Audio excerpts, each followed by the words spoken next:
quorum, please return to your, or please go to your seats.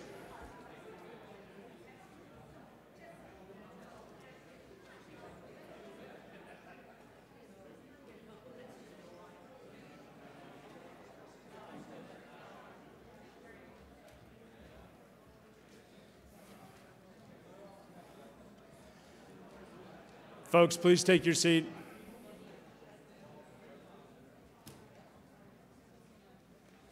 So I want to quickly just remind folks that Walpole Media TV is pleased to be providing live coverage of tonight's town meeting on Comcast Channel 22 and Verizon Channel 30. Live streaming of this meeting is also available on YouTube by going to the Walpole Media channel. And you can watch the replay of this meeting anytime by going to the website walpolemedia.tv and clicking on the on-demand button.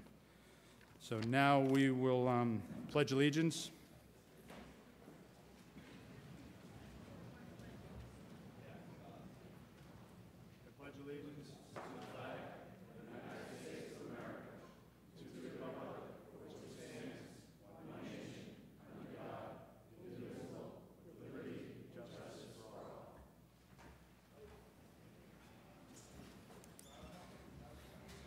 Folks, I got a little change up here. A former RTM had an excellent suggestion I give credit out to Sam Obar, had an excellent suggestion to bring forth a resolution, and this is not for an RTM member, but I think it's very appropriate, and as I read it, I think you'll all agree. Resolved that we, representative town meeting members, inscribe upon the record of the fall annual town meeting of October 15, 2018, our recognition and sincere appreciation of the contributions rendered by the late Janice H. Wilkins, who passed away on July 14, 2018, at the age of 96.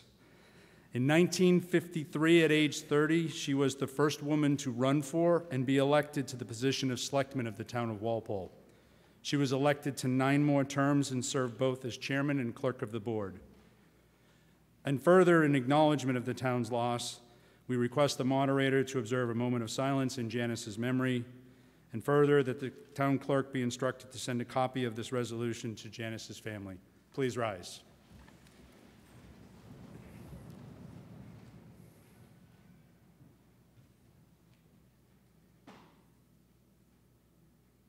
You may be seated.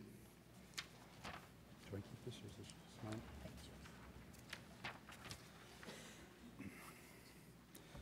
mine? So next order of business, quickly here, just to confirm, tellers on the left, please. Mr. Hegler, thank you. And Mr. Leith, thank you. In the center, Ms. Denizio and Ms. McCarthy, thank you.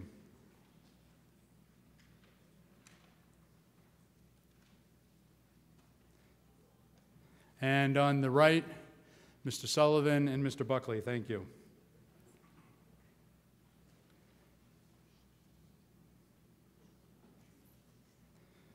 Just remember, tellers, if I forget, if you actually speak to the motion, you should not be the teller.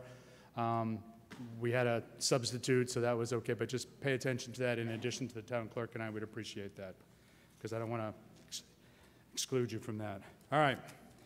So next, one more little wrinkle here just to kind of clean things up, because I had it got kind of confusing for me because we had a lot of folks coming down to the microphones, which is fantastic. That's what we want. But I'm going to ask, if you come down to the microphone to this side, sit in the front row, left to right, first seat over. If you come down to the right over here, keep your conversation to a minimum, please, to respect the folks around you. I had some complaints about people being distracted by conversations going on by those coming to the speakers. So if you could just keep that in mind, not that you can't, but just really be aware of those around you. So front row to help me, so I can go towards it. Last thing, you don't have to tell me who to direct the question to, because not all of them are going to go to Jim Johnson. There are other people here that have, the presence and the background and the information to discuss. I will go that way, so please refrain from the back and forth. We did a very good job the other night. Okay, I know people are going to slip on that, But, I want to get some of the other department heads, the finance committee, capital budget, those folks involved in providing those responses and not just lean on the town administrator all the time. We do have other folks here doing that work, okay? All right, so we left off on Article 4, which is an appropriation for the school feasibility study. This is a regularly moved and seconded that the town vote to transfer from free cash the sum of $1,500,000 for a feasibility study that shall include but not be limited to the study and consideration of options to renovate or remodel the existing facility or to construct a new facility at any or all of the following schools in the town of Walpole: Byrd Middle School, located at 625 Washington Street, and/or Johnson Middle School, located at 111 Robbins Road, and/or Walpole High School, located at 275 Common Street. Such a sum to be expended, I said the high school, sorry.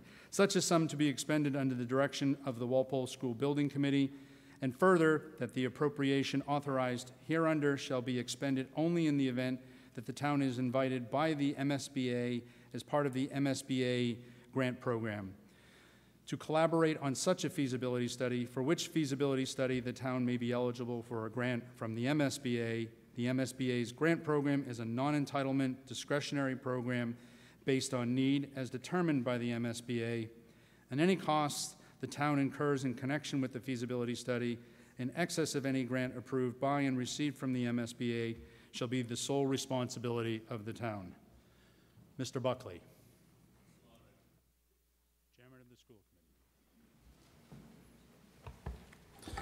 Through you, Mr. Moderator, William Buckley Jr., Chairman of the School Committee, Representative of Town Meeting, Precinct 7. My colleagues and I present this article to set aside $1.5 million for a future school feasibility study. In 2013, the McGuire Report identified a number of structural deficiencies at municipal and school buildings. Since then, this body and our colleagues in government have addressed many of our municipal buildings. 3 years ago, the school committee began to submit statements of interest to the MSBA grant program. Next slide, Mr. D. What is the Massachusetts School Building Authority, MSBA, grant program? The MSBA is an agency within the State Treasurer's Office created in 2004 to replace the school building program administered by the Department of Ed. It partners with local communities to construct affordable, sustainable, and energy-efficient schools. It approves a specific number of building projects each year based on need and available funds. To make these evaluations, they work with a team of engineers and architects. Why does the school committee want to work with the MSBA? The MSBA has a dedicated annual revenue stream from our tax dollars of 1 penny of the state's 6.25% sales tax. In its 11-year history, it has made more than $12.4 billion in investments in school districts. It is rare that a school district undertakes a large school building construction project without the support of the MSBA, because their funding almost always amounts to tens of millions of dollars in state aid. Why does Walpole need a feasibility study? It is a required part of the MSBA process. The first step is submitting statements of interest, which we have done, and if invited into the process, the next step is the MSBA's feasibility process, which requires participants to get professional advice from experts in the field of school construction. Many options must be considered, including repairs and renovation. Both middle schools are 50+ years old, and the space at the Walpole High School limits innovative teaching and learning. Byrd was built in 1961, and Johnson was built in 1966. What is the task of a feasibility study? The district and its project team document the educational program, generate an initial space summary, document existing conditions, establish design parameters, develop and evaluate alternatives, and recommend the most educationally appropriate and cost-effective preferred solution for MSBA consideration. We will work, next slide, Mr. D. We will work with experts to come up with the most educationally appropriate and cost-effective preferred solution for MSBA consideration. The The MSBA is our gateway to millions of dollars, and they require us to look at renovating and repairing before considering new construction. Most districts spend a great deal of time in this phase, and while they narrow down options, we are committed on the school committee to an exhaustive process. The $1.5 million will be used for the feasibility study, set aside in reserve until Walpole is invited into the feasibility process of the MSBA. They will decide this year in December. If not, the money will be available in following years. Reimbursement in the MSBA process for feasibility studies is roughly 47%. And even if Walpole goes through the entire process, gets to the ballot, and an override fails, the reimbursement rate for the feasibility study will still be 47%. My colleagues and I are grateful for a unanimous vote from the Capital Budget Committee, the FinCom, and a 3-2 vote from the Board of Selectmen. This is the beginning of a years-long process which we are excited to involve the entire community in. It's also profoundly important that we have a feasibility study to discuss the prospect of school building so that all of us in our community, a community which I've lived in my whole life, a school system which I'm a proud product of, cares very deeply, as we saw on Monday night, about civic engagement. And so it's important that we have plans, we have projections from technical experts with which to begin and base our civic dialogue. And with that, I'm happy to take questions. What structural, excuse me, sir, come to the microphone.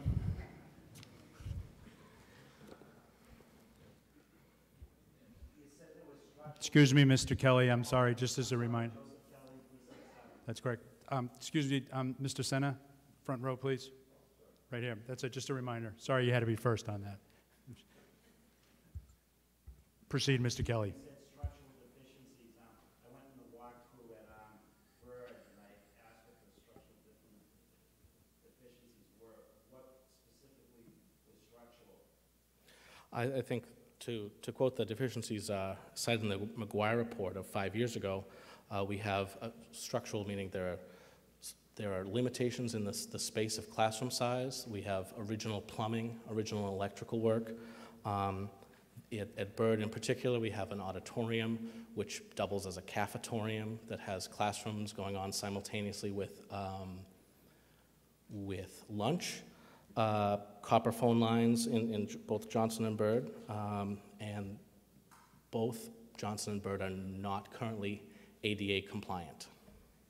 Okay, so I'm hearing you have cosmetic problems and mechanical problems. You said structural deficiencies and structural problems, so there were no structural issues. Through Mr. Moderator, Mr. Trudell. Actually, the structural relates to classroom sizes. If the requirement fit 25 kids into a classroom that originally was designed for 20, you've got a structural problem. Well, that's a design problem, not a structural. I mean, when you say structural, you know, there's a big difference between design problem and structural problem. In McGuire consideration, they were saying basically the classroom sizes are too small for the population you're trying to put into the building. Okay, so the integrity of the building is fine then. It's for those of us who don't know the McGuire report, Right. the building itself is It's a- structurally sound Right, building. they're strong buildings, they're just not designed for the population that's trying to use the building. Okay. Is this part of my 3 minutes?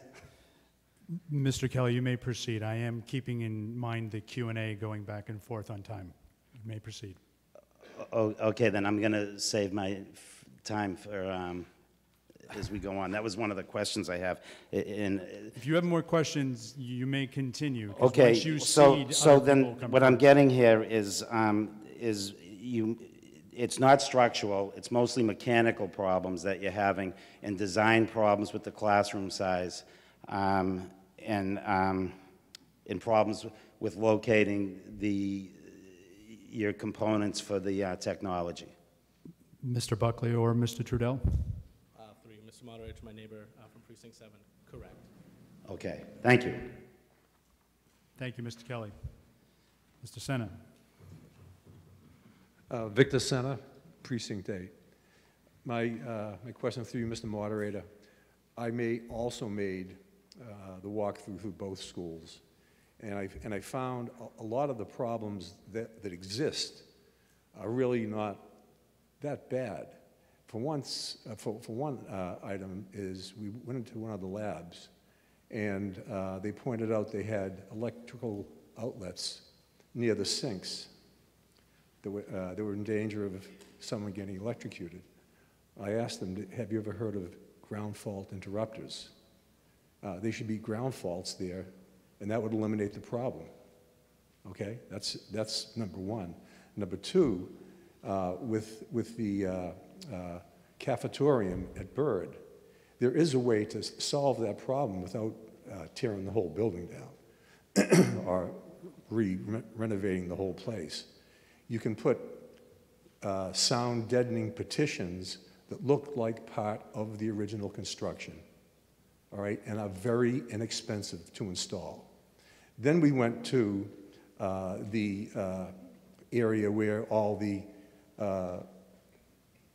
wires come in and all the computer equipment is in a closet. And they said it was very hot in there. Well, we went over to the next room and we found a vent, an air conditioning ductwork that could be popped right through the wall and cool that room off.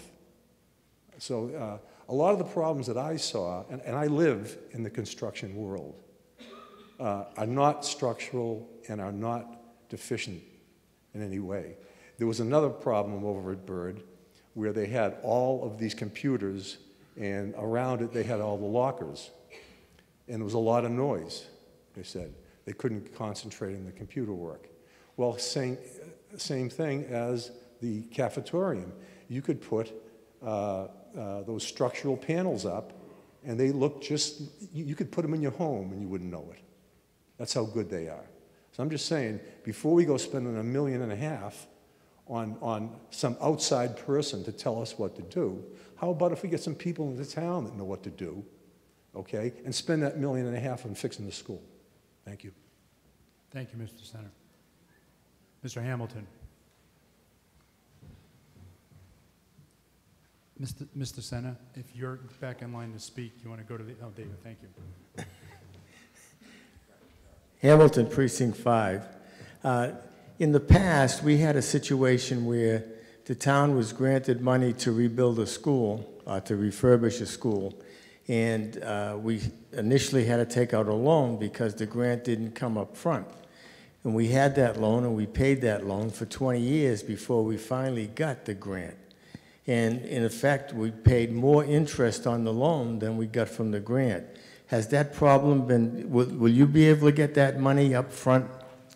Through you, Mr. Moderator, to my friend from Precinct 5, correct. The MSBA is the successor to the old school building authority through the DOE, which had a lot of those type of problems that you addressed. MSBA does immediate reimbursement. So as we spend the money, the 1.5 for the study, we will get reimbursed fairly quickly, and that's because they have so much buying power through their 1 penny off the sales tax. So we're not chasing it for years, so we will not have the problem. I can't speak to specifically your instance. I was probably in the schools they were fixing when that happened, but the MSBA has a very quick turnaround, and it's a really wonderful state agency to work with now.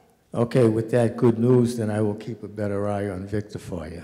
Okay, thank you. Thank you, Mr. Hamilton. Ms. Hamilton. No relation. Allie Hamilton, a member of Finance Committee and also an RTM from Precinct 2. I am in favor of the feasibility study, and I'm also coming here as a mother. One point that I like to bring up with my experience, as I have a daughter with severe special needs who is wheelchair bound, is the comments about the ADA and the compliance. So my daughter attended Walpole Public Schools since she was 3 at the Daniel Feeney and attended Byrd Middle School. It is difficult and challenging for kids with special needs. And what I would like to say is when East and West Junior High were built, the needs of our population were very different. It was built with the intention of a principal, a vice principal, school guidance counselor, secretaries, nurses, and a typical academic environment. What WAPL servicing is now is a much more diverse population of students. As Kathy Garvin, our head of school nurses, has said, the amount of medical needs the school nurses are handling on a daily basis is a long list. Our buildings, our school nurses' office are not handicap accessible. The nurses have power lifts that they're working with in the schools, so that is one space. Johnson is not accessible. Their stage, and someone I noticed a comment said, like, well, the back row is empty for wheelchairs. Well, if you're a student who attended schools and wanted to be part of your 8th grade graduation, you're going to want to be up on stage with your classmates. The custodians at WAPL have always been fantastic, working with my daughter and adjusting some sort of rig that she could get up on stage, or adjusting a table in the nurses' station, classroom desk, and moving things around, but it's not easy. The study, I think, will be a very comprehensive study, and I think if we can renovate, that's great. But it's not only the kids with severe special needs, our regular population, many of those students are on IEPs. And the amount of paraprofessionals we have in the buildings with providing services for PT, speech, occupational therapy, English as a second language, that population is increasing. They need more help and more classroom space. Students in IEPs who have an auditory processing disorder may need a quiet space to take the MCAS test. And in the buildings right now, that's really hard to do. So it's not just a regular population, it's not just our classroom sizes and not being able to fit our students in what the space is. It's just such a diverse population, and I hope the MSBA, in this feasibility study, will help us find those solutions, whether it be reconstruction or a new building. But I am in favor of spending this money and the community coming together and finding solutions for these buildings. Thank you, Ms. Hamilton. Mr. Pila. Richard Pila, Precinct 7, through you, Mr. Moderator. Just a few questions. How was the amount of 1.5 million arrived at? And also the follow-up to that is, and what exactly would the people be getting for the 1.5 million? Mr. Buckley. Through you, Mr. Moderator, to my friend and neighbor, the gentleman from Precinct 7. The number of $1.5 million was arrived at by examining what other communities around us had spent for their feasibility study, as well as being aware of the fact that the school committee is committed to, there are 3 SOIs for 3 buildings, but we're also committed to exhaustively looking at traffic concerns, environmental concerns, the possibility of renovating either or both middle schools, the possibility of building a new middle school, the possibility of building a high school. It was precisely because of the wide scope thereby that we arrived at that number. The next part of my question is, will this go through an RFP process, or has a consulting firm already been identified? Through you, Mr. Moderator, to the gentleman's question, the next step, if we are invited in, is for the town to create a school building committee, and they will go out and find an RFP. So the amount could be, if this is bid correctly, it could be less than the 1.5. So 1.5 to do the study, the analysis, all of the things that you've mentioned could be less than the 1.5. Conceivably, but again, we are committed to, because of the strong feelings around this issue, looking exhaustively at a number of options. So, but if someone could do all of that exhaustive analysis for 1.2 million, that would be the number. The ceiling would be ceiling would be 1.5. Correct. But the committee would try to get that number as low as possible without sacrificing the content and the quality of the analysis. Yes. Less, and to your point, it's important to realize that the town will not be on the hook for 1.5. We will be reimbursed at something like 47%, so that money will also come back to the community. And the last question I have is, I heard through the grapevine, or maybe it's just a rumor, a number of $200 million for this. Is that just a rumor, or is that something based on what other communities have done? Is that what we're looking at for a total expenditure? Through you, Mr. Moderator, I think that's the important reason behind the study, because it's very difficult for us to, I'm not an engineer, I'm a historian by training, and it's very difficult for us to place a number. We can say that the Stoughton High School was $125 million before MSBA reimbursement, which is generally about 40%. So that's, I think, why the school committee is so committed to this process, so that we can move from the realm of emotion and speculation and have concrete feasibility plans for which this body, the Board of Selectmen, the Finance Committee, my board, can have a dialogue with the wider community, which we are excited to have. And I appreciate the opportunity. In terms of this analysis, the consultants, whoever they will be, eventually be, they're going to look at if it's determined that there is a need to replace or rebuild or relocate the various school properties, they will look at the entire town. They're not, certain areas haven't been earmarked. Correct, sir. And I think that's an important piece of the feasibility study, is to look at all available parcels in the community. Okay, thank you very much. Thank you, Mr. Senna. Mr. Pila. Mr. Moraski.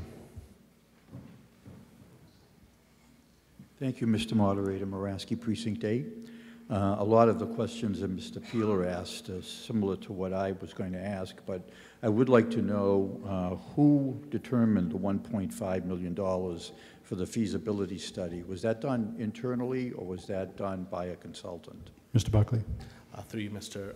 Moderator, to the gentleman from Precinct 8, it was done internally. That's my understanding, yes.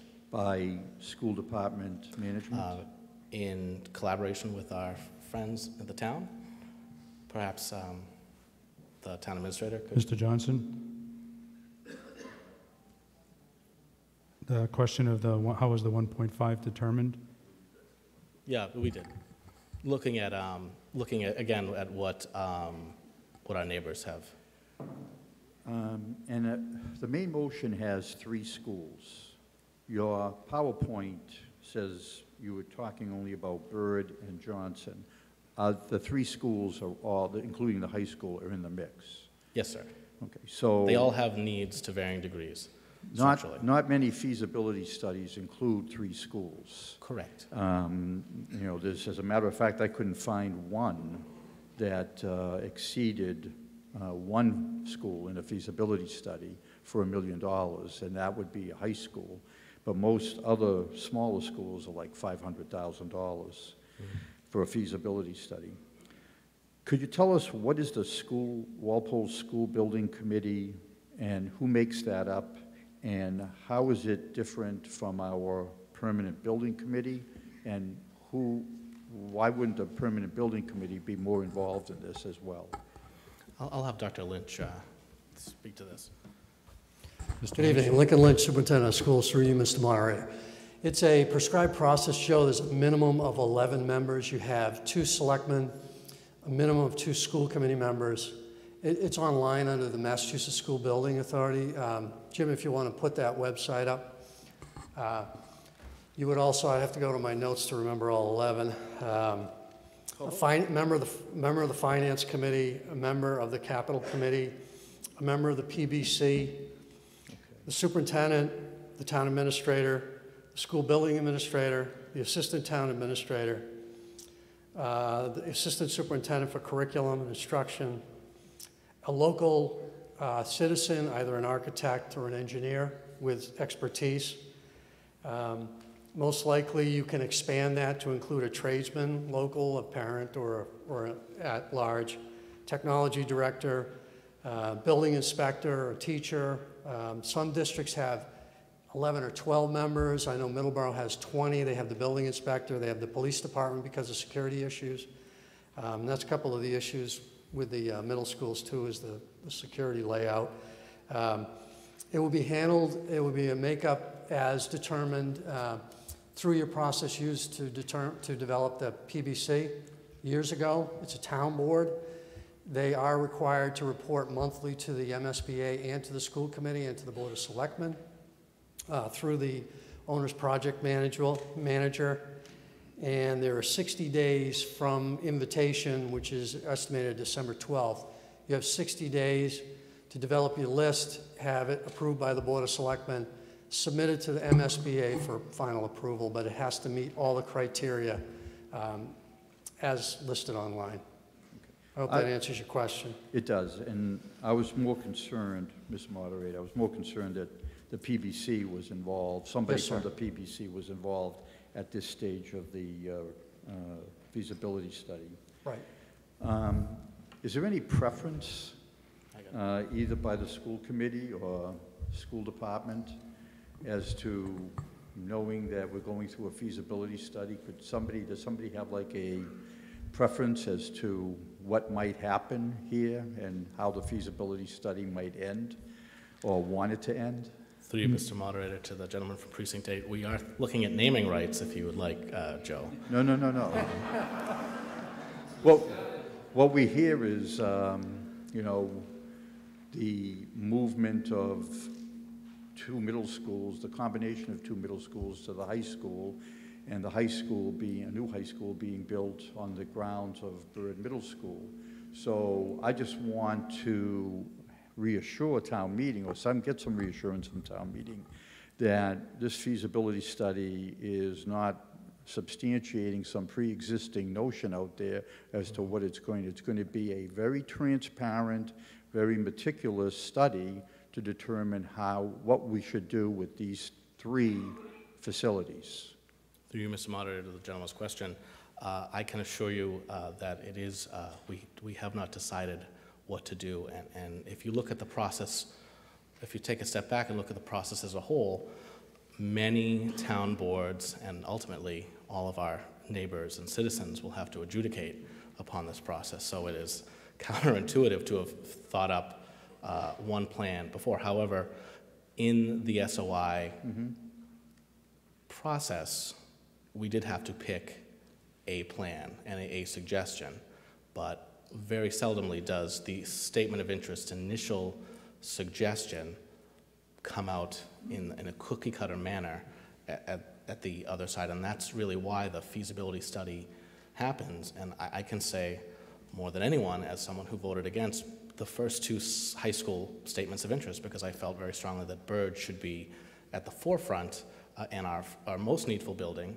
which we did put Byrd at the forefront this third year in the SOI process, and that did impel the MSBA to come out and tour Byrd on September the 25th, that we're open to all possibilities. And again, the schools are not owned by the school department, they're owned by the citizens, so we welcome and need the entire community to have an opinion and help us adjudicate on what the best decision is, which is why we're talking about an 11-person board at minimum, perhaps 20. And I'm sure people like, through you, Mr. Moderator, members of the planning board and others will be, those opinions will also be very important to this process. So there's no thought that we as a school committee did not decide this must be the way to go. I can tell you, I'm rooting for a combined middle school, but again, I have no frame of reference for that, which is why we need to have a feasibility study so we can all, as a community, look at that. Excuse me, Mr. Moraski. Mr. Trudell, you had some comments for the Finance Committee?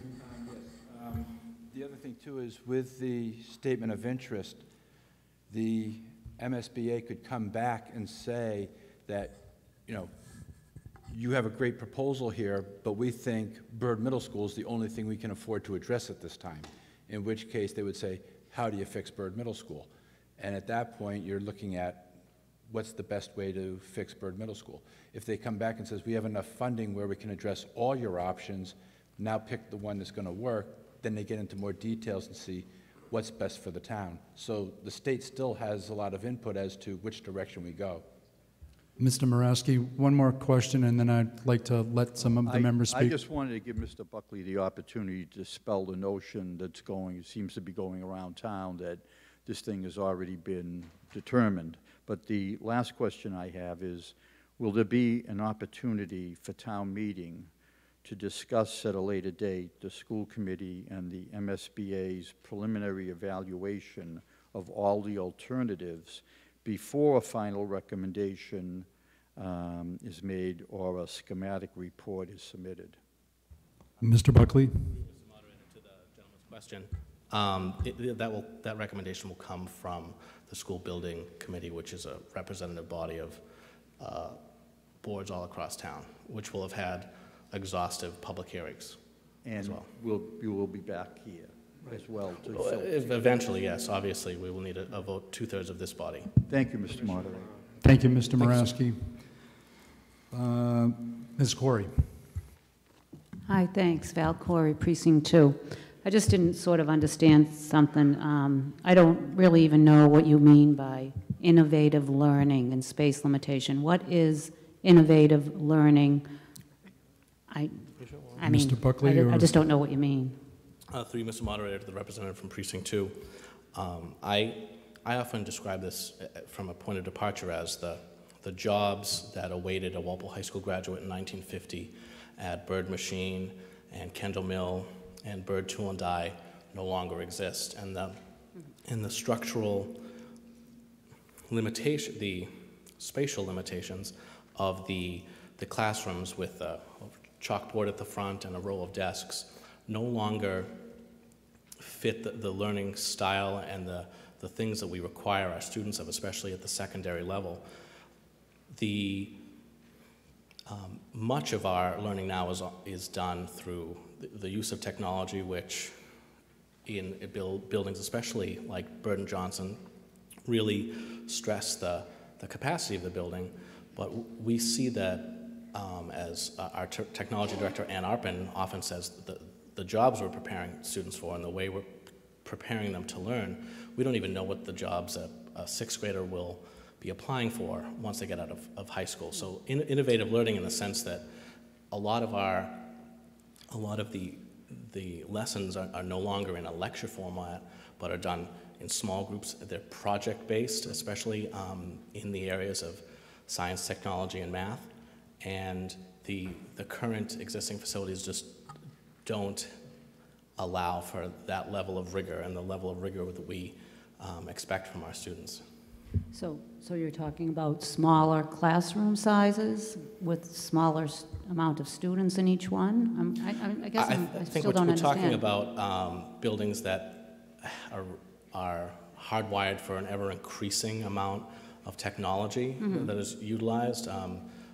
For example, about probably 6 months ago, we had a demonstration from one of our digital learning coaches talking about the way in which we now have, the teachers have capacity to track students' answers to questions on their Chromebooks in real time and see the way that they're developing the lesson. So we do need, especially at the high school level, more small group space. And I think that when you talk about space, we would be remiss to Ms. Hamilton's point, talking about we need increased space for small group instruction for special needs students and for testing and things of that nature.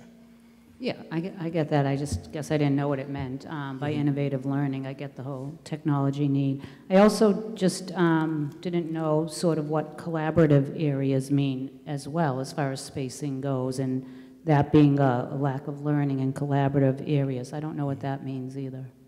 You want to talk about? Mr. Moderator, that means when students come to school, they don't just learn in silos. They don't learn English and social studies and science and math. They have cross-discipline projects where they come together in, say, another classroom, and they join their colleagues from other classrooms, and they work on projects that incorporates mathematics, English, social studies, any of those type of disciplines. Right now at the high school, we have 40% of our teachers on carts. They don't even have a classroom with our program of studies moving around. So what we have to do is look at what type of programs of studies do we need and what kind of spaces do we need to allow our students to be competitive with other students for colleges. For example, Natick just built a high school. Franklin, Stoughton, all these towns that we compete with and our kids compete with for spaces in college. Our kids need to be able to work together They need to be creative. They need to work on projects where they're developing common language with other students. They're able to debate and have discourse civilly and disagree and use facts to disagree, and they have to come together in those spaces to create those projects. Okay, so basically it's sort of similar to the innovative learning that I asked about Right, seemingly. exactly. Okay, and just another quick one. When and if the study does occur, you have the ability to, tell whoever's doing the study, I imagine certain things that, you specifically want to try to have them look for or not look for. So would that be something where you would say, geez, we have a shortage of fields, please don't let us lose any fields in this process? Is that something that you can do, or is that, because, Yeah, for sure. we have some good ones at Byrd, I know that, I don't know. Yeah, I think whenever you have an asset and that asset is productive, I think whenever you can avoid paying for another asset just to say you have one, Well, you're right. better off with that. And it also drops the price so that when we come to you, less the reimbursement rate, it has a better chance of passing. I think what we have to look at is developing educational spaces for students' future, not for our past. And what will that look like? And through the process, we'll be visiting all the new high schools that are being built, new middle schools. There's a new middle school being built in Natick. It just passed 84% positive. So there's a lot of middle schools that are models that we can use too to look at those facilities. I will say that there was a rumor that we wanted to somehow completely renovate this building. I doubt MSBA will have an appetite to invest in this building because they just renovated it 16 years ago. So that we've talked about in public meetings. So this would be a place for the middle school, and that was the first study that the state paid for, was to see if a middle school could fit into here, and a middle school would fit very nicely into this building, and that was part of the first study, and that was why that was one of the options, because you would take care of grades 6 through 12 for the next 25 to 50 years.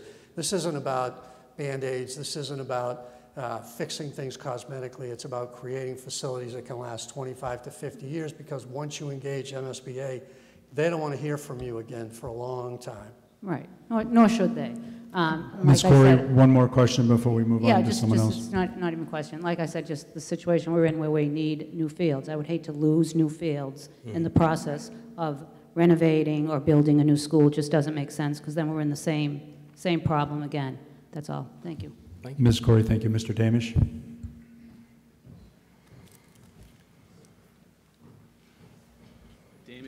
Damish Precinct 7, through you, Mr. Moderator. So my understanding is the decision will be made in December by the MSBA. What happens if they say no to what happens to the $1.5 million if they say no? Mr. Buckley? Through you, Mr. Moderator, to my neighbor from Precinct 7's question. We have a very, as an aside, Mr. Moderator, we have a very civically engaged precinct, which I'm quite happy about to be part of. The $1.5 million will be parked and set aside for this process, so that should the school department be invited into the MSBA process next year or the following year, it will still be available. One of the reasons we wanted to park it in the first place is the town meeting meets in October and May, and the decision is made in December or November generally, so that we would have a jump on the ability to begin the process to further foster the dialogue of the community. So we don't lose it, and further, it's an important note that the money is not given to the state to kind of hold on to it. It stays within the town. Okay, so, I'm sorry. Mr. Trudillo, did you have further comments on that? In our deliberations, that question was brought up, and it basically comes back down to if the school committee and the Board of Selectmen decide that there is a better use for that $1.5 million, it could be put back on the Springtown meeting warrant, and funds could be released back for additional use elsewhere if there was a need for it. But basically, that would become a meeting of the minds of the various town boards if they want to turn that money back for another use. Okay, thank you. So as a follow-up, there's no chance you'd move ahead with a feasibility study if we don't get any money from the MSBA. Is that accurate? Correct, and I think it's important that the reason we are not asking to do a feasibility study right now is precisely because that we were waiting to be invited into the process. And again, as I said earlier, should the entire process from soup to nuts be completed and we get to an override or a ballot question and the ballot question fail, the feasibility study is still, we checked this on Monday afternoon with MSBA, would still be reimbursable and we wouldn't have to give that money back, let's say. So we would still get that 47%-ish in that ballpark reimbursement on the feasibility study. Okay, thank you. Dr. Lynch, do you have more to add? Mr. Moderator, just to add to that answer, if we were to spend the money on a feasibility study without being invited, it would not be reimbursable. Okay, so if I can go in one little direction here. So the group of 11 you spoke of earlier, you know, you've got up the screen up there. My understanding, did they tour tour all 3 schools? Mr. Buckley? Mr. Moderator, the action committee? School? Yeah, absolutely, yes. Okay, so did any of them come back with ideas kind of like Vic Sena had? Oh, I'm sorry, Mr. Moderator.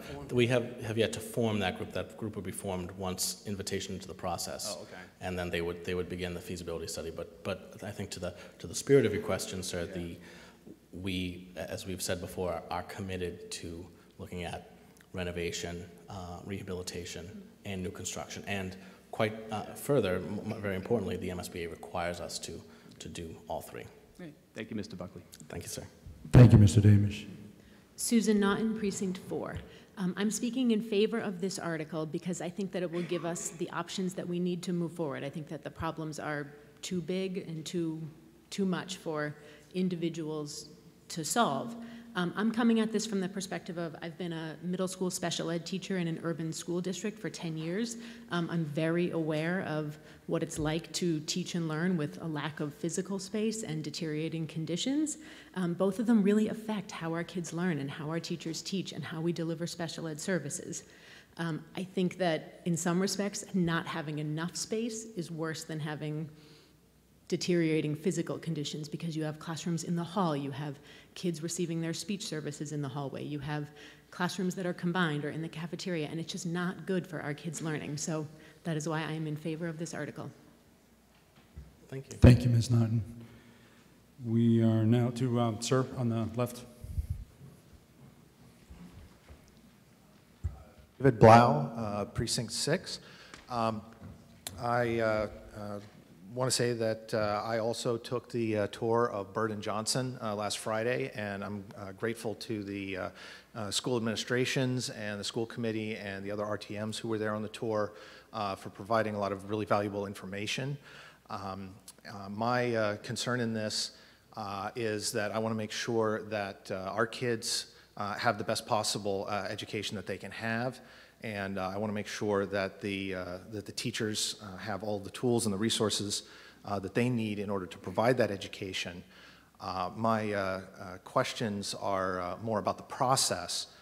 So through you, Mr. Moderator, I'd like to just confirm that the town has not yet been invited to eligibility in the MSBA grant program. Is that correct?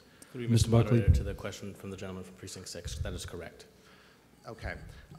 Then would it be possible to display a different page from the website up on the screen? It's the massschoolbuildings.org/guidelines/votes. And then I'll be able to ask my question about the process here. It is my understanding that there is an 8-module process that the MSBA goes through, and that invitation to the eligibility study is module 1, and then the feasibility study is then module 3. Through you, Mr. Moderator, is that correct? That's correct. Correct, sir. Okay, then if I can read off the screen here at the double asterisk paragraph about halfway down. It says, please note that only cities, towns, and regional school districts that have been invited into the eligibility period by the MSBA should vote to authorize funds for a feasibility study. So my question through you, Mr. Moderator, is why the school committee did not follow the MSBA's budgeting guidelines on this point. Mr. Buckley. Through you, Mr. Moderator, to the question from the gentleman from Precinct 6. I don't want to speak for the MSBA, but to a point I made a few moments ago, the MSBA does not reimburse for feasibility studies that are undertaken before they are invited in. So, which is why we are not asking to expend the funds for a feasibility study. What we are asking to do is set those funds aside, again, because their determination comes in December, and our next meeting is in May. My colleagues and I didn't think it prudent to say spend tens of thousands of taxpayer dollars to call all of my honorable colleagues back here to allocate those funds in December. So the authorization to park these funds is not an authorization to begin the study, and I think that's the crucial part with the MSBA, because they do not reimburse for studies undertaken before invitation in. But if the money is set aside, once being invited in, we can then utilize that money. Thank you. Thank you, Mr. Blau. Ms. Sullivan. Chandler Sullivan, Precinct 2. I'm speaking in favor for this article. Families are looking to move to Walpole and are looking for our schools to be up to par with surrounding towns, such as Norwood, Natick, Dedham, Norfolk, Westwood, Franklin, Stoughton, the list could go on and on. As a member of the community, it's our responsibility to be committed to what's best for the greater good and the future of our children. Schools are one of the main drivers of property values. Better schools will only benefit everyone's value of their homes, which is a win-win. Whether you have kids, don't have kids, have already sent your kids through school, or send your kids to private school, it's still your responsibility to do what's best for the next generation in Walpole, and that's to update Walpole schools and bring them up to the 21st century standards. Thank you. Thank you, Ms. Sullivan. Mr. Stas.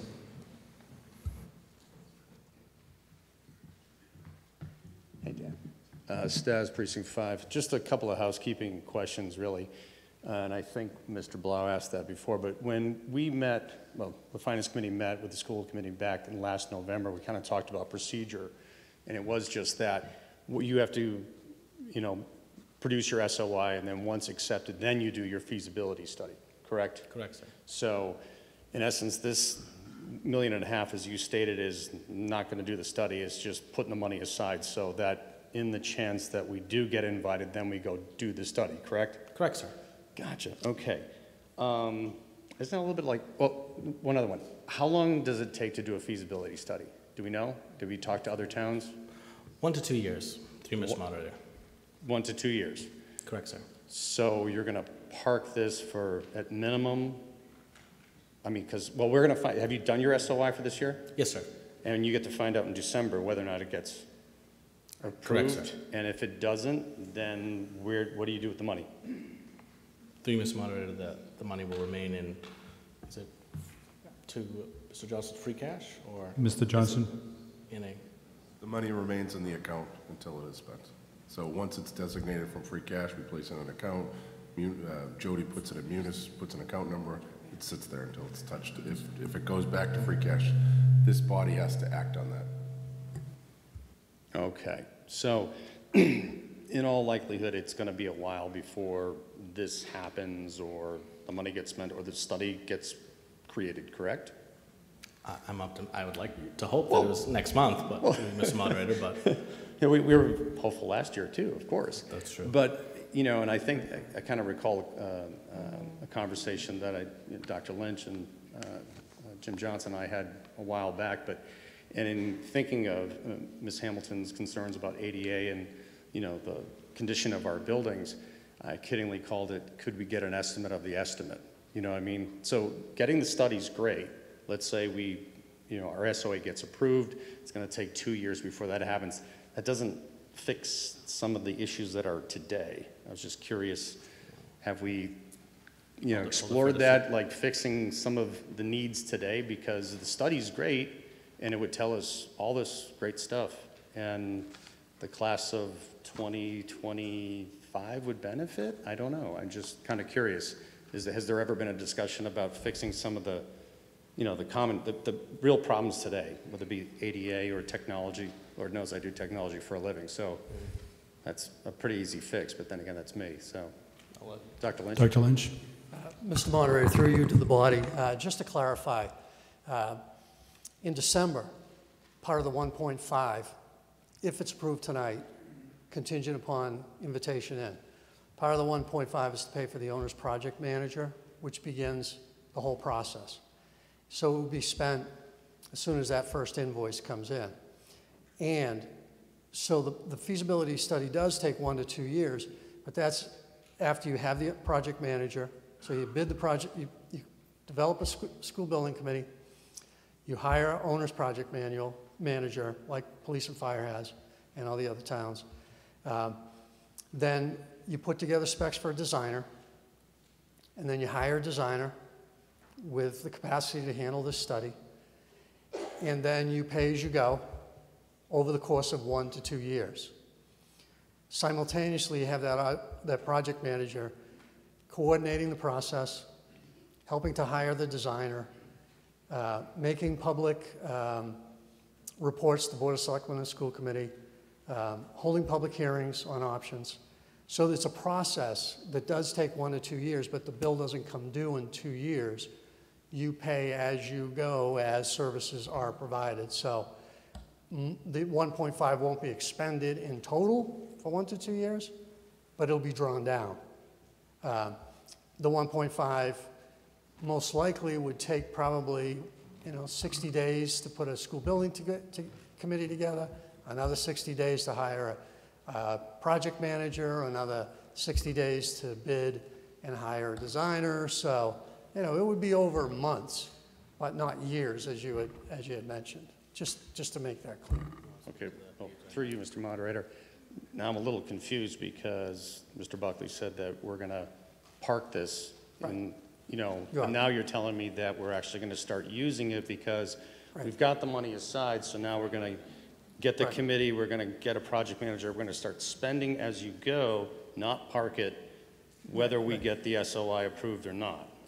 Mr. Moderator, if I could clarify that again. The money will be parked if we're not parked until December 12th, when the board vote happens, if we're accepted into the grant program or not. If we are not accepted into the grant program, it will remain parked, or it will be reappropriated through the regular process we all go through. If we are accepted, it will be parked until December 12th, and then we'll begin putting together a school building committee. Once that's accepted, so the money's still parked until a school building committee is formed and accepted by MSBA, by the state, and then we'll hire a project manager. So it won't be spent until we hire that project manager and his first or her first invoice comes in. So, yeah, it'll be parked. Okay. Varying degrees. Great. Hopefully that made things clear. Thank you, Mr. Stas.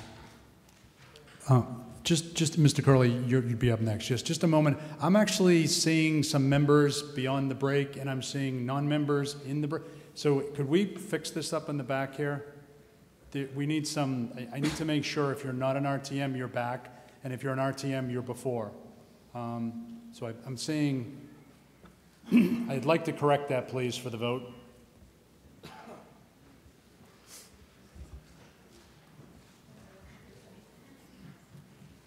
Sam, can I ask you to move just one row, just give a little more space if you could? I know you're right at the break. I appreciate that. Thank you.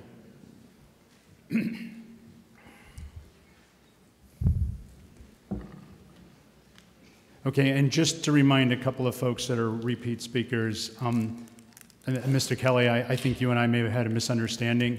Once you cede the microphone, then I will take another speaker who hasn't spoken yet, even if you didn't use your full 3 minutes, just to be clear on that.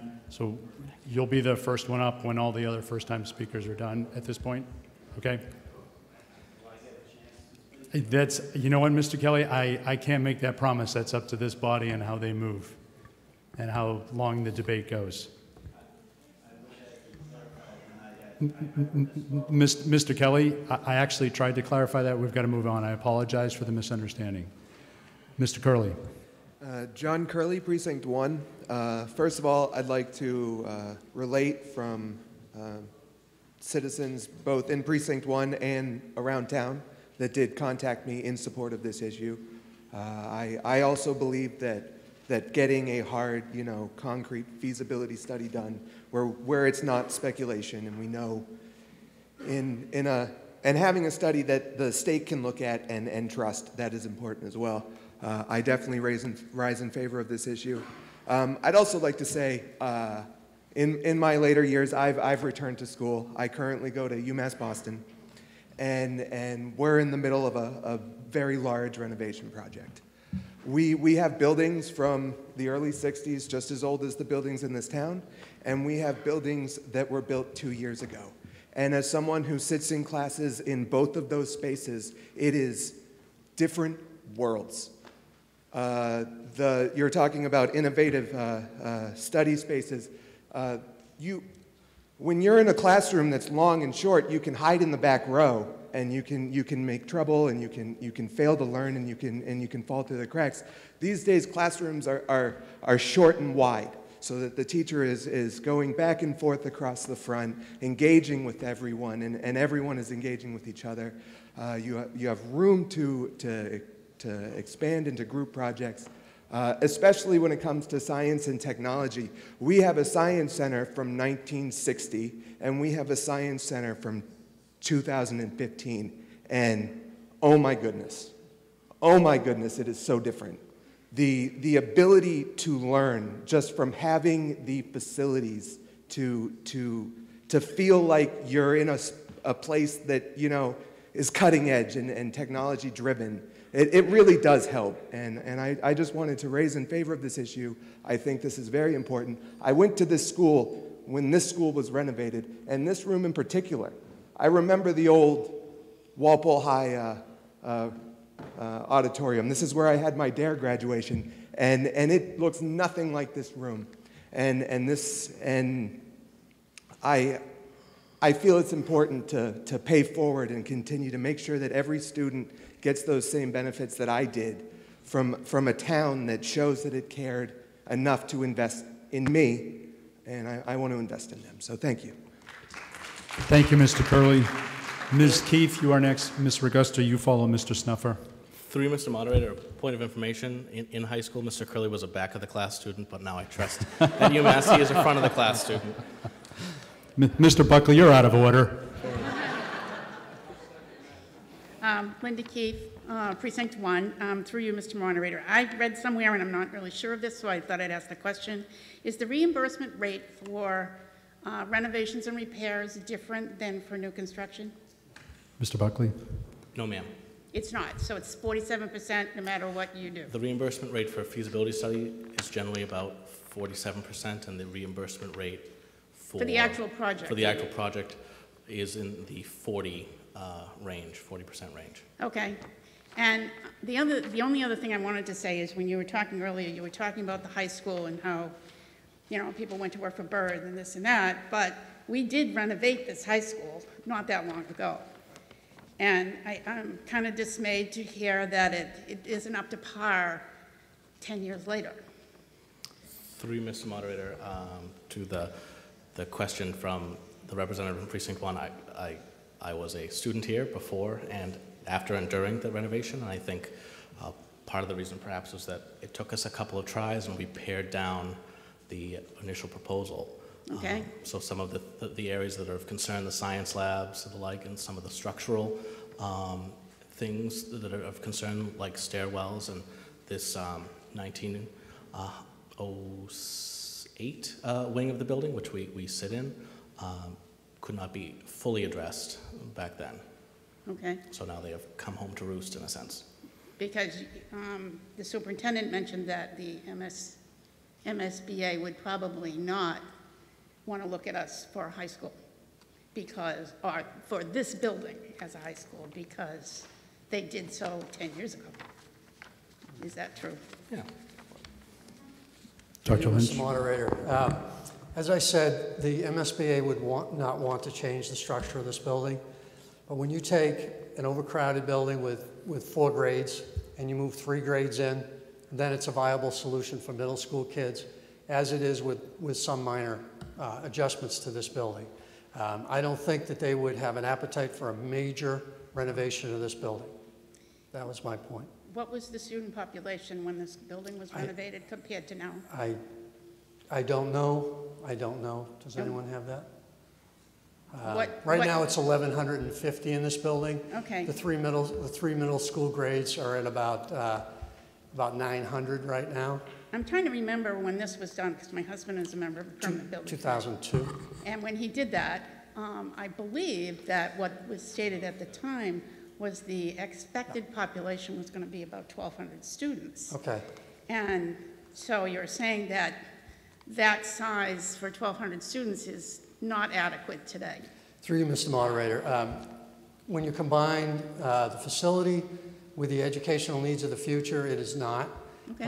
You're talking about many more special ed classes that are in this building. We've gone from 3 students to over 110 with English language learning difficulties, so I need them in a specific classrooms. We have students coming to us who don't speak any English, and they need a separate classroom than a regular classroom. Now we have adjustment counselors, physical therapy, occupational therapy, speech and language.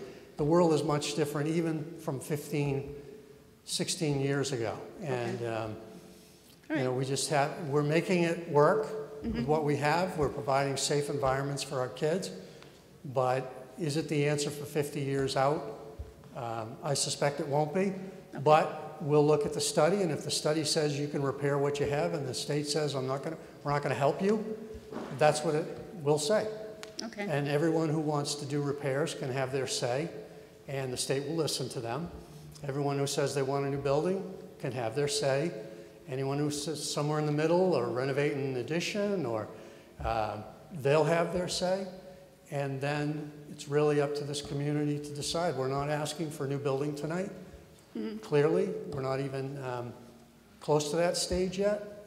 We're asking for experts to come in, to develop an educational plan and a program for the future, to house that, to see what it looks like, to accept consensus-wise what the town wants from their educational system, and then to what extent they're willing or able to pay for that. So it's really, that's why it's a 1 to 2 year process. It's going to be extensive, exhaustive, detailed, and people who like details will love it. People who like dreaming will love it too, because they can say, this is what we think our school should look like, and we may end up somewhere in the middle. We don't know. Okay. I just have one last thing to say, and that was I did the school tour, and I was very dismayed by Bird Middle School. I guess I was oblivious. I mean, I went to Bird Middle School, so I had not been there in many, many years, and I was very dismayed by the conditions. However, when I went to Johnson, I thought it was a much better school, physical plant-wise. I thought the rooms were bigger. I mean, I can see the issues they have. They did have issues. But I would be sad to see that one torn down. I guess that's all I want to say. Thank you, Ms. Keith. Mr. Snuffer.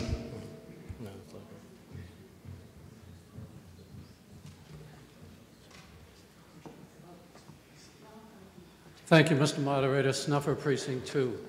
I rise in favor of this particular article.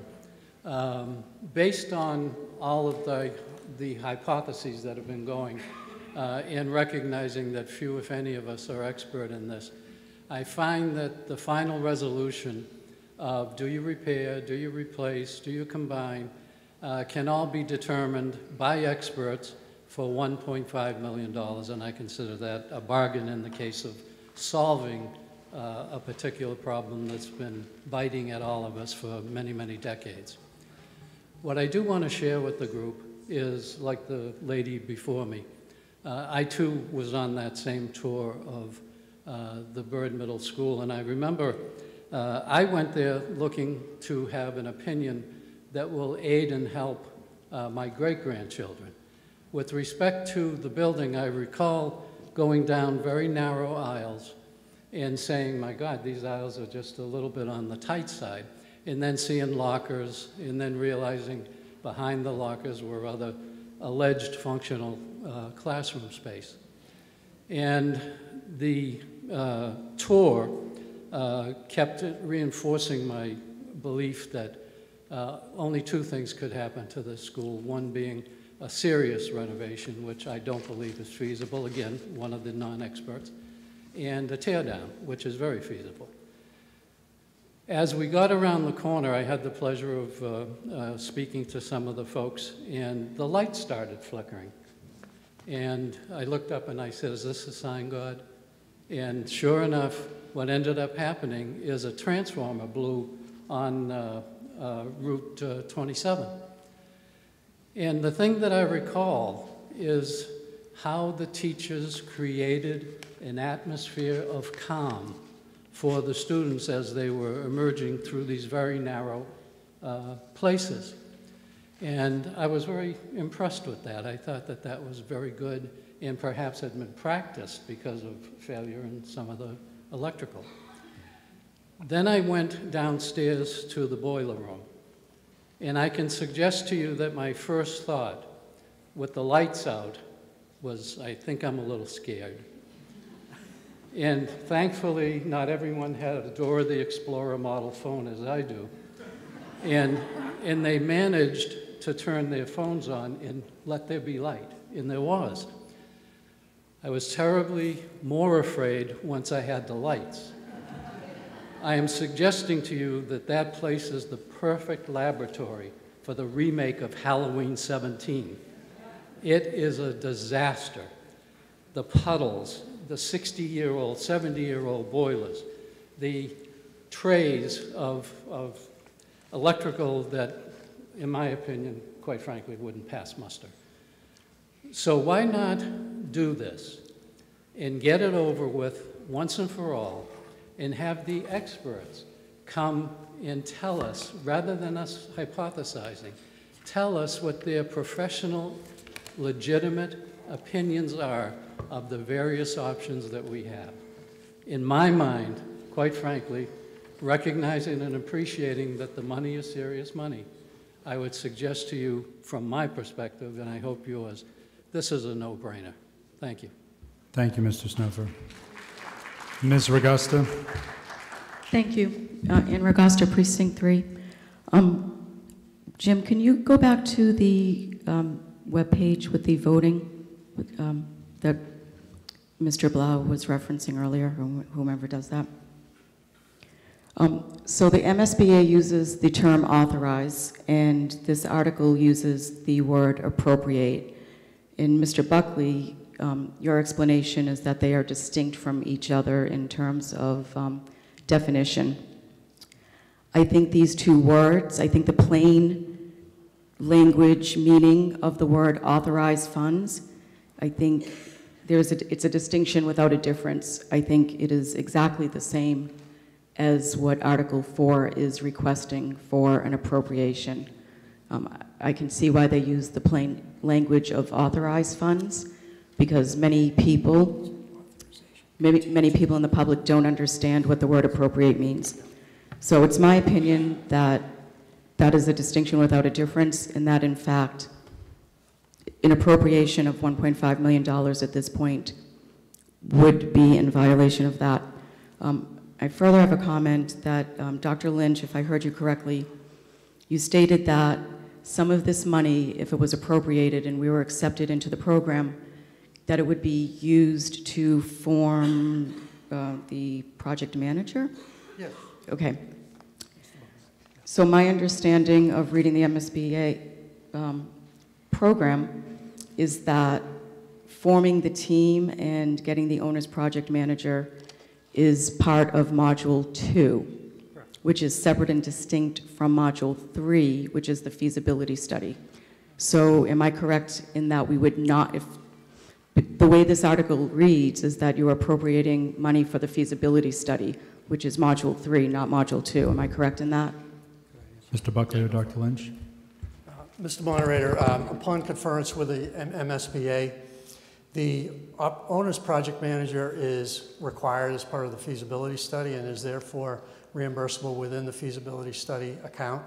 The authorization, it does say authorize. It is in fact an authorization, but it's contingent upon the grant. So that's why if you look at MSBA's language, we use the same language, but we're very clear to say it's contingent upon acceptance into the grant program, and that was also cleared by MSBA. So I was very calculating and detailed with MSBA's guidance to make sure that we were within legal boundaries.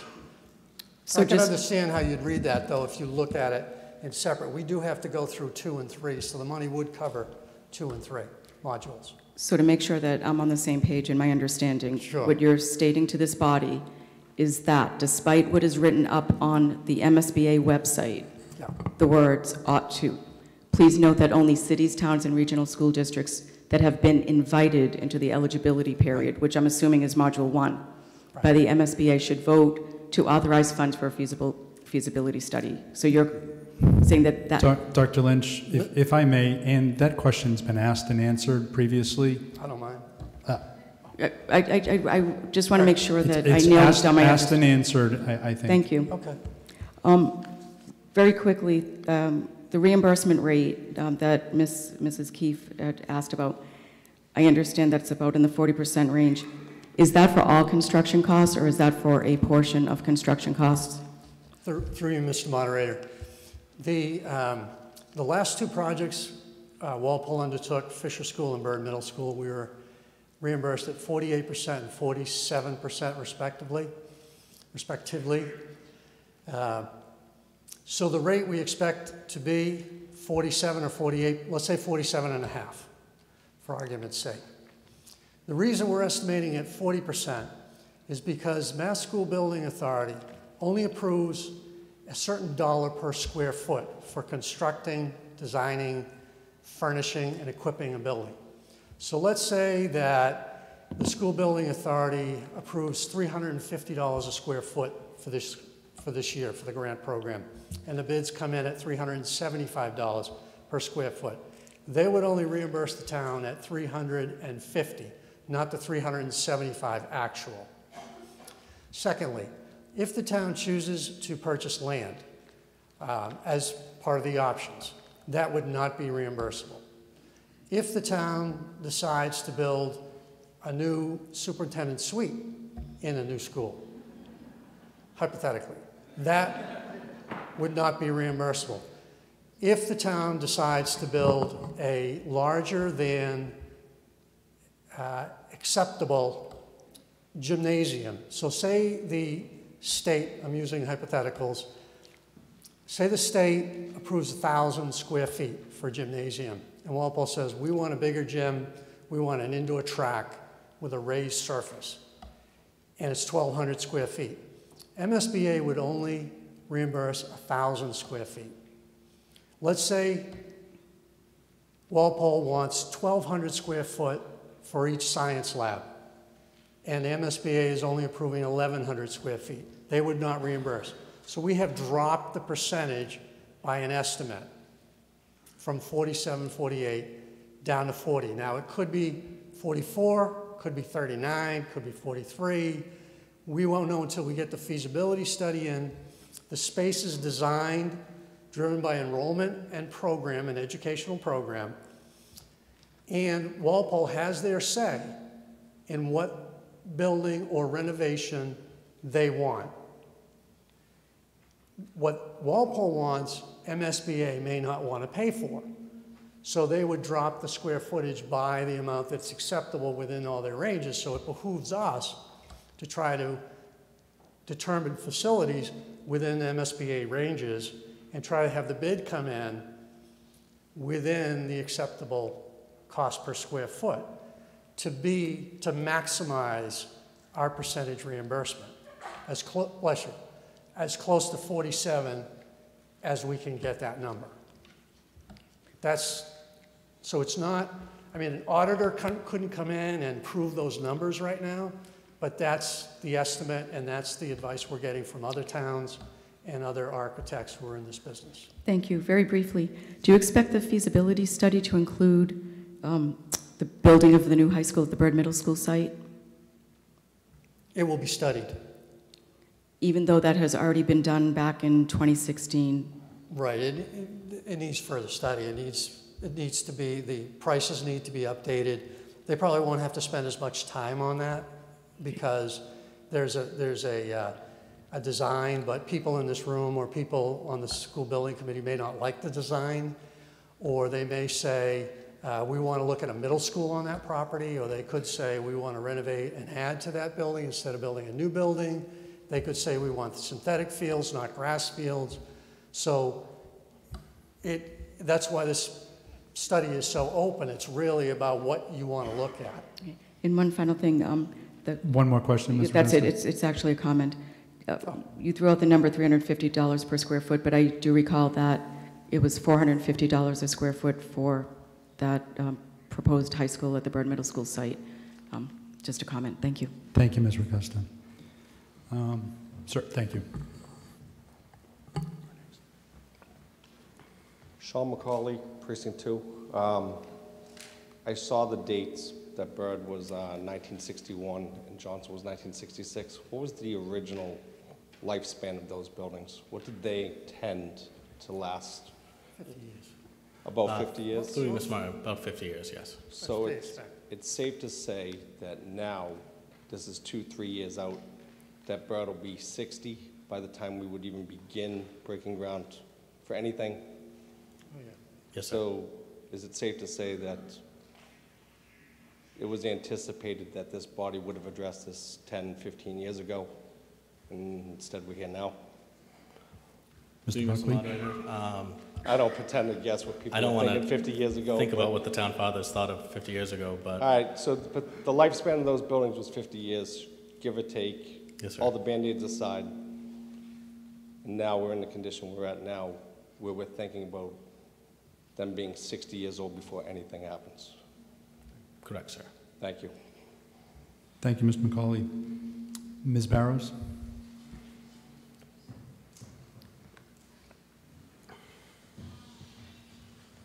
Liz Barrows, Precinct 1. I have a few comments, and I also have a few questions. I'll start with the comments. I'm standing in favor of this. I was lucky enough to walk through both the middle schools this past week. And I never would have imagined it would have been like that in Byrd Middle School. It was just awful, in my opinion. And I'm not speaking awful in the sense of cosmetic. It was more the lack of space, offices and closets, makeshift rooms in hallways. It just a lack of safety. I'm in the age we live in with school shootings. If kids are in that makeshift classroom and there needs to be a lockdown, where do they run? There's no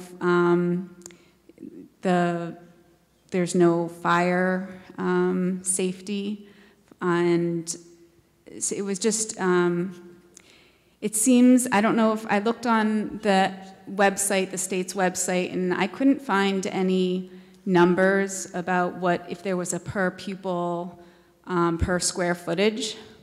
Is there one? Because they do have it for special education residential. Dr. Lynch? Mr. Moderator, through you, before parents come and attack me tomorrow morning, there is fire safety in the building. There are no sprinklers. There's no sprinkler system in either Byrd or Johnson. But so that's one. There are no prescribed by law square footage per classroom. There are acceptable, as I mentioned a few minutes ago, acceptable square footage ranges for high school classrooms, middle school classrooms, elementary classroom, science classroom versus an English classroom. So we would work within those, and those are acceptable levels. Now the fire department may come in and say, we don't want more than 30 children in this classroom, and we would it'd be a local ordinance or a local regulation as opposed to a law. Now, Chief Bailey, I think you're here. I don't think the Massachusetts Fire Marshal has any type of capacities for each classroom. They have capacities for common areas like gymnasiums, auditoriums. So that's the answer to that. Thank you. Thank you. Yeah, so I definitely think that, I don't know what the solution is, but that's why we need to have this feasibility study. My other question is, Could you switch the slide to the building with us, to the module 1? I know that, I feel the more that we've talked about this, the more confused I've gotten. Are we not, so we did our statement of interest. Have we not been entered into the eligibility period thus far? Okay. Through you, Mr. Moderator, they adjudicated upon that on December 12th. Okay. Then my question is, so getting into the eligibility period doesn't mean that we'll have an invitation to the feasibility study, correct? Mr. Moderator, through you, it is the beginning of the invitation process. If you look at the Module 2 invitation, you have to accept their guidelines. You have to provide an enrollment study. So it's things that are easily attainable. And once you have ticked off their list of what you have to do, you then have shown enough due diligence to get into the phase 3, module 3, yes. And then, so let's say they do invite you to the module 3, to the feasibility study. If there's a delay going to the capital funding, how long, is there a period of time that that feasibility study would last?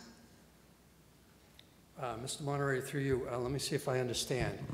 If there's a delay, how long will the feasibility, you mean the findings? No, so they come up with findings, and let's say the MSBA says, oh, we can't fund this yet, and we are in a hold pattern. So once you're invited into the eligibility module 2, you then have 270 days to complete module 2. You kick into module 3, and that is less prescribed. It's 1 to 2 years, depending on how much the town, how long, and how many options the town wants to debate. Some towns get through it in 9 months, a year. Other towns go through 2 years. So your understanding is that we wouldn't be invited to the feasibility study unless they were earmarking funds for our school. Okay. Exactly. Thank you. Thank you, Ms. Barros. Mr. Flowers. Andrew Flowers, Precinct 4. I move the question. Do I have a second? Ms. Sullivan, Chandler Sullivan. The moving the question requires a 2/3 vote. It is not debatable, folks. It's in our rules. So the rules dictate how we go. All those in favor of moving the question, please say aye. Aye. Opposed? No. All right, 2/3. I can't tell by that, folks. We're going to have to go for a standing count. Tellers, please.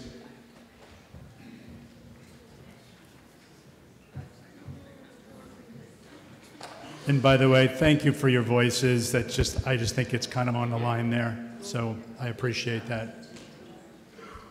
So tellers in favor of moving the question, please raise your hand. 3, thank you. Tellers opposed to, no, you're not a teller. Oh, all right, you're going to do it for Mr. Buckley, thank you. Tellers in favor of moving the question, sorry, please raise your hand again. Thank you, 4. Tellers opposed to moving the question, 2, thank you. All those in favor of moving the question, please rise and stay standing until otherwise.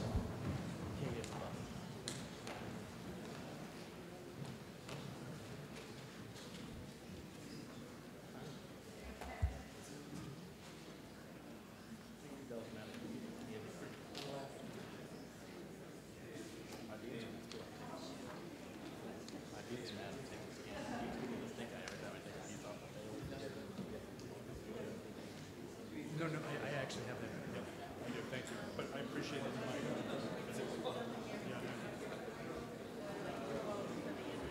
It was the president, Mr. Buckley, actually had his presentation.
Mr. Nizio, you're smiling. That means you're ready, right?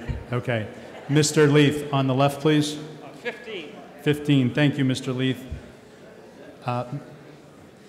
Nizio in the center. 37. Thank you, Mr. Nizio.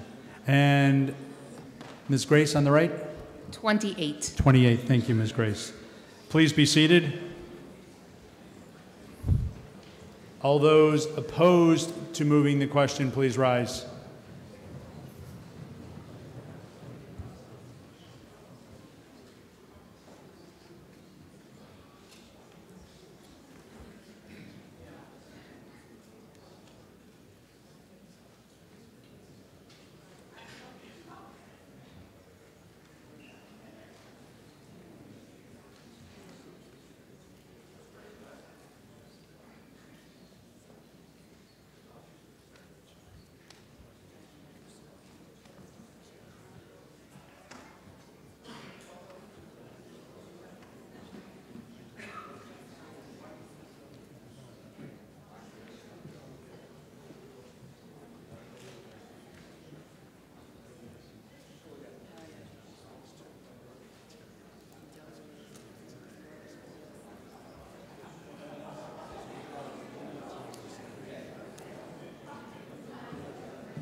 Mr. Nizio and Ms. Don't forget down front. Down front. These two.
Oh, okay. Folks, can I ask very clear, if you, please do not stand in the aisles, move into your row and stay in your row, and make sure you stay standing the entire time. They're having trouble in the middle because of some movement around. So if you're in the middle, stay in the middle, and do not move, and let us finish up the count. Thank you.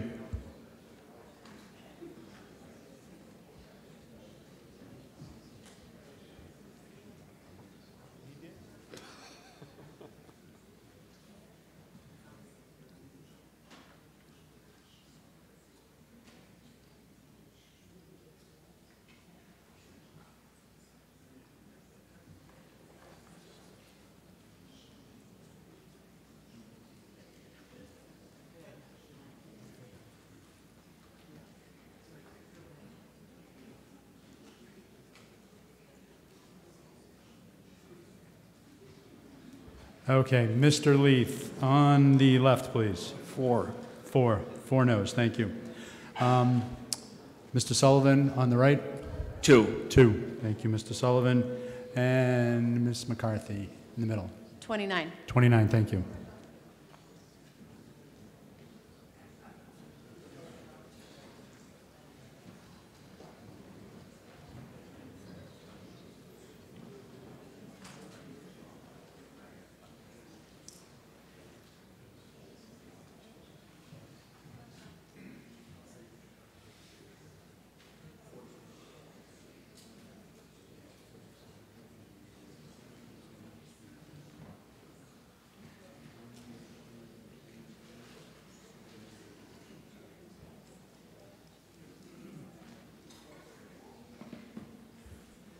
Folks, just so you know, there is a quorum of 121 members. We had 84 yes, 37 no, so we needed 81, so the question has moved.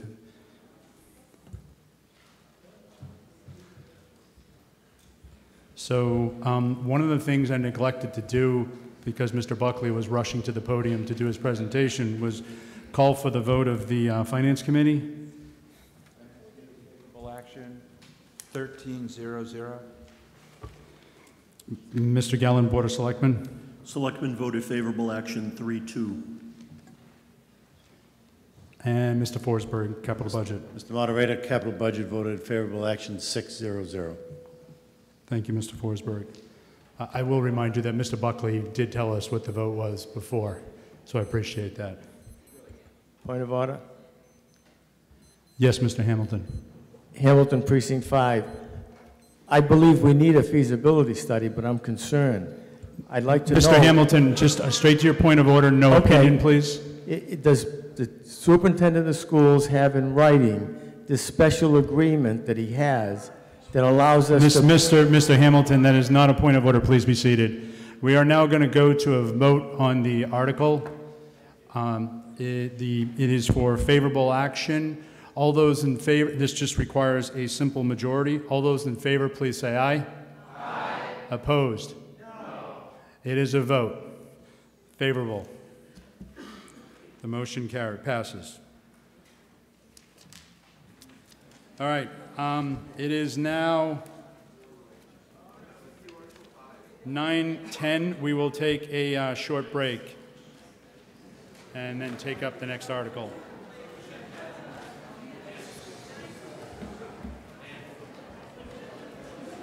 Us?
Started, folks.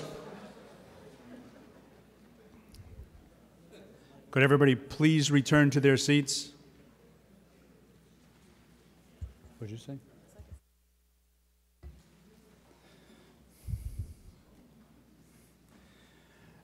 Next up is Article 6, an appropriation to the OPEB fund. Article 6 is regularly moved and seconded that the town vote to transfer from free cash the sum of $200,000 and transfer from account number 8291-357,000 the sum of $16,120.71 for the purpose of supplementing the fund known as the Other Post-Employment Benefits Liability Trust Fund, OPEB, as authorized by Chapter 32B, Section 20 of the Massachusetts General Law. This is a petition of the Board of Selectmen. Mr. Trudell, the Finance Committee vote. 13-0-0. Thank you, Mr. Trudell. Mr. Gallivan, Board of Selectmen. Thank you, Mr. Gallivan. 5-0-0 favorable. Mr. Ardeen, you had placed a hold and pulled this out of the consent. You have comments? Mr. Moderator, I did. Finance Committee, I'm the Vice Chair of the Finance Committee, and we met 3 different nights and discussed this issue for 3 different nights. So, being selfish, I'm saying we spent 3 nights on it. You can listen to me for maybe 3 minutes. The OPEB is one for new members and those of us who didn't always understand it is a funding for other post-employment benefit liabilities. So it's when employees retire before they're 65 years old, they receive health care benefits from the town. For those employees beyond 65, once they get to the point of 65, the town pays 50% of their Medicare care supplemental. This liability right now sits at a little short of $42 million. $42 million. If we go at the pace that we're going right now, my grandchildren's grandchildren will still be paying for this. We've had a lot of discussions of what the town should be paying for. We're going to have continued discussions of that. I don't feel very good that we have an article that we can pay for, start paying for it now, which we are in this article, that will still be paid by my grandchildren's grandchildren. I think it's time that we start paying more. The Finance Committee sat down with the Board of Selectmen and the School Committee, and we've developed a plan. Doesn't mean it's a plan of action because things are fluid. What we've decided, within the plan is that we would fund the OPEB on an annual basis in the Springtown meeting, and we would also start to look at the free cash and take out a percentage, a set percentage, a flexible percentage of free cash to supplement that on an annual basis as well. That's depending on how free cash stands and how the times that other sources of funds we have. Also looking at the restructuring within other benefits within the town that may have to be involved in collective bargaining, so I don't want to get into some of that. So we have a multi-pronged approach to tackle this liability that the town has. If we stay with the plan, one of the plans that we were talking about, we could have this paid off by 2036, 18 years, 2036, I believe. If we stay at the pace we're going right now, we would probably be about 2050. So we shut it, we could fund it 14 years prior, and essentially one generation wouldn't be paying for this liability. I request that you fund this liability, and hopefully in the Springtown meeting we'll have more on this action. But I hopefully aggressively, and we have an unanimous, we won't have to do a standing or a counting, and accept this motion. Thank you. Thank you, Mr. Ardeen. Sir.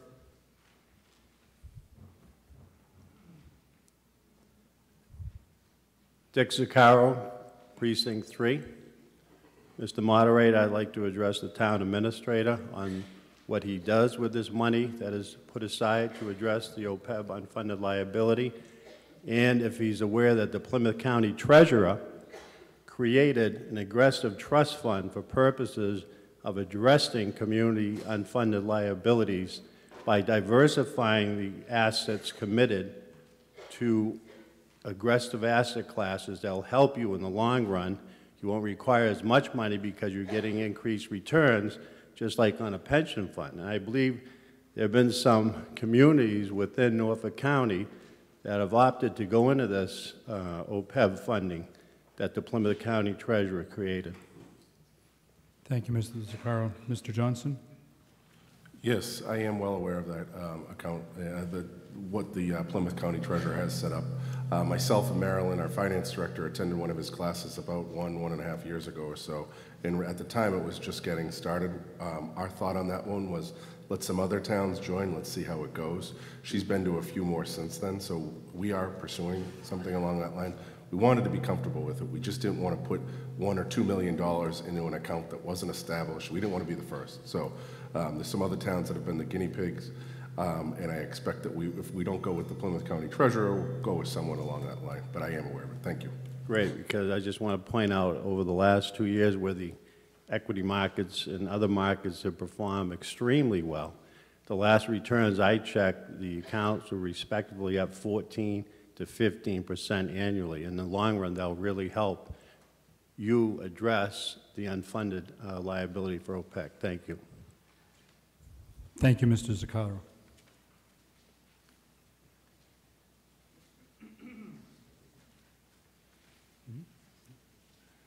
Folks, if you're in the front row and you're next, you can go in line right up to the mic. Thank you. Rolly Cuniff, Precinct 5. I'm very, very familiar with this concept, wanting to aggressively pay down your mortgage. I'm just wondering, point of clarification here. Going through this, what is our ROI? And has there been an amortization schedule to show how much we're going to be saving every year that we take this aggressive approach? Mr. Johnson?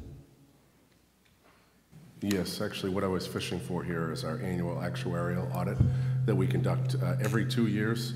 We're required to do it. We've presented it to the Finance Committee the last few years each time. So we do have an amortized schedule on this one. Could you share that, please? It's on the website, and if you'd like a copy, I could probably get you one tomorrow morning.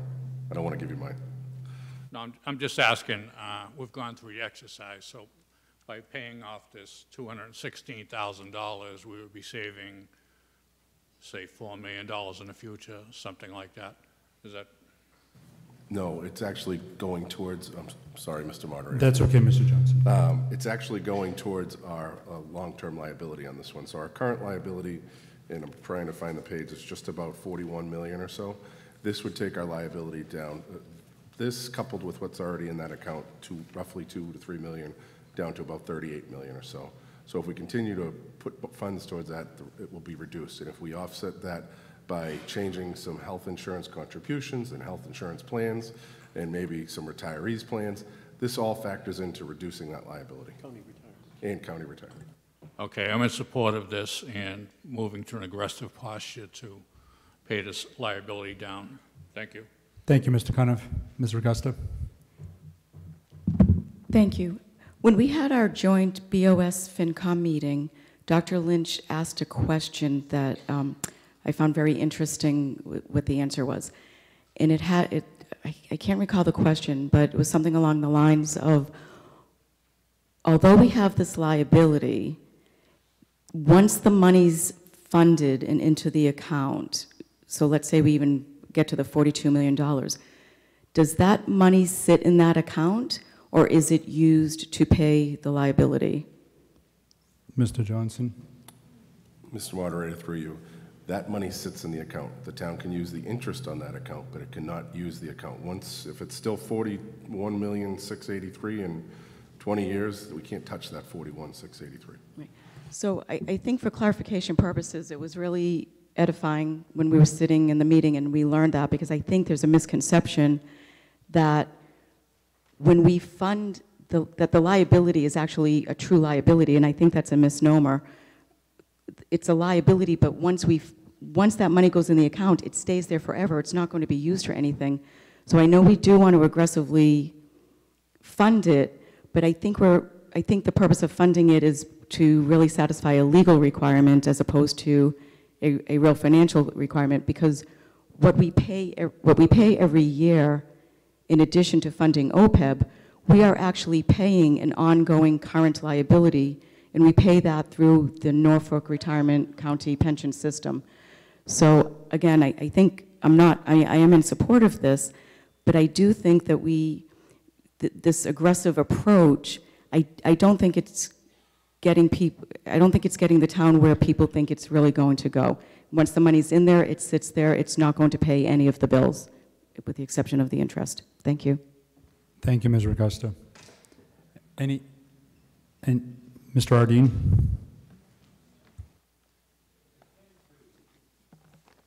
You have a mortgage, and if you don't pay off your mortgage, this one here, unlike a 30-year or 50, well, they don't have many 30 years, I'm dating myself, but 15-year, 10-year, 15 years, if you don't pay that off, the bank is coming after you. This you could roll over, but you still have that liability. You still have employees that you have to pay for, as opposed, right now we're paying for the current employees, and we're only paying for the current. If we didn't set this money aside, we'd have to pay for employees that have already retired. If we don't do this, we're going to be just pushing it out year after year, as I mentioned. If we don't pay this down in the aggressive manner, we're going to be paying this, we're going to have this in 2050. I'm not going to be here in 2050, Pauline, some of the others, but other people have to deal with it. It's a liability. You have to satisfy your liability, and that's all we're trying to do. It's not actually money out of your pocket, but you have to satisfy that liability. Mr. Kelly? Joseph Kelly, Precinct 7. I really don't care about this one way or the other. I don't understand it, but I heard you say that we could use the interest of this money when it's in that account. Is that true? Mr. Johnson? Mr. Moderator, through you, once we have it fully funded, we can use the interest. Right now, it only has just about $2,083,000,000 in it. And what's the interest on that? I mean, what's the rate? Mr. Johnson? I'm looking at the finance director. She's telling me it's 5 to 6%. It's all volatile with the market.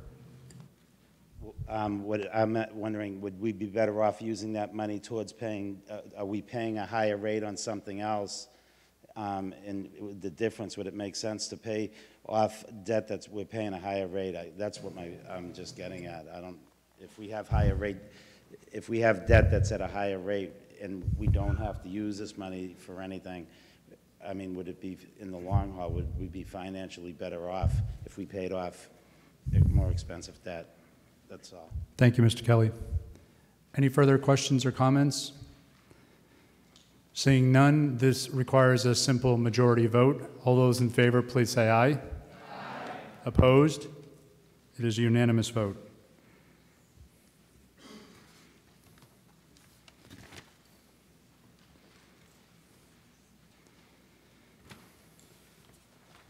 We are now up to Article 8, Capital Infrastructure Improvements. This is a petition of the Board of Selectmen. It is regularly moved and seconded.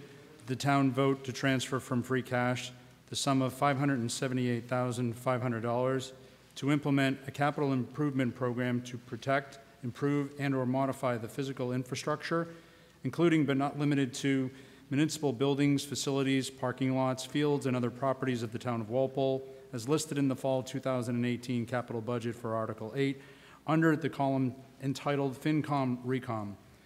And further, that the Board of Selectmen is authorized to take any other action necessary or convenient to carry out these projects. I was presented with a substitute motion on this. Before we go to that, Mr. O'Leary, excuse me, sir, yes? David Blau, Precinct 6. Mr. Moderator, I believe unfortunately that consideration of Articles 8 through 12 at this time would violate the town charter. Through you to the town council, Section 2-10 of the charter directs the Springtown meeting to adopt the annual operating and capital budget. Section 2-10 also authorizes town meeting in the fall to act on town planning, zoning, subdivision control, building codes, town bylaws, and residual other business, none of which are capital items. Articles 8 through 12 propose capital expenses, so it is improper to bring them up at this meeting. Mr. Blau, thank you for your point of order. Town Council, do you care to speak to this request? And Mr. Johnson, you might have some follow. Certainly, Mr. Moderator, through you. I have been asked this question, and I've already provided my opinion that it is not in conflict with the charter. The charter specifies certain matters that must be considered, and so the operating budget is required to be considered. That has to happen at the annual because it has to have a budget in order to start the fiscal year. In my further opinion, however, there is no mandatory requirement that the capital budget be approved at the spring town meeting, and instead, as you might note, it doesn't say that there's any penalty or any other kind of repercussion for not addressing the capital budget in the spring. In my opinion, therefore, the town has the ability to act on any matter that might be appropriate to raise at a fall town meeting without any limitation on content. And with that, Mr. Blau, the ruling is we will go forward with Articles 8 through 12. Thank you, Mr. Blau. Mr. Trudell, the vote of the Finance Committee. Finance Committee, favorable action, 13-0-0. Thank you, Mr. Trudell. Mr. Gallivan, Board of Selectmen. Selectmen voted favorable action 4-1-0. Thank you, Mr. Gallivan. And Mr. Forsberg, Capital Budget. Capital Budget voted favorable action 6-0-0. Thank you, Mr. Forsberg. And now, as I mentioned, we have a substitute motion from Mr. O'Leary, seconded by Robert O'Leary, and this has been reviewed by myself and Town Council. This is a motion to essentially, and I'll have Mr. O'Leary explain it further, but instead of appropriating $578,500, Mr. O'Leary is proposing to appropriate $188,500 from and the former Council of Aging site facility improvements for $158,500. What has been removed, just to be clear, has been the high-risk tree removal for $25,000, the synthetic turf replacement for $50,000, the emergency generators for $285,000, the floor replacement system-wide for $20,000, and the painting and siding system-wide for $10,000. The total reductions of $390,000 to the original motion. Mr. O'Leary. Thank you, Mr. Moderator. As I looked through Article 8 before coming to town meeting, I was amazed at the items that had been added that, in fact, we've already paid for.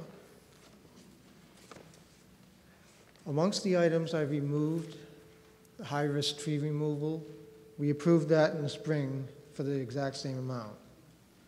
Synthetic turf replacement, again, we paid that in the spring the same amount. The emergency generators, we paid that in the spring for $300,000.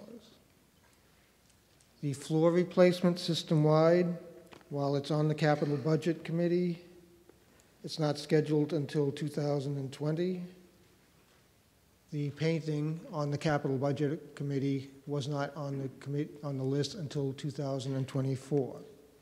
So for seemingly arbitrary reasons, money has been moved into apparently capital budget items when there was no need in the spring shown for these items. So I left the items that the playground equipment had been originally scheduled for 2019, so the adding of it is appropriate. The asbestos abatement program is a health issue. I felt that appropriate to go forward.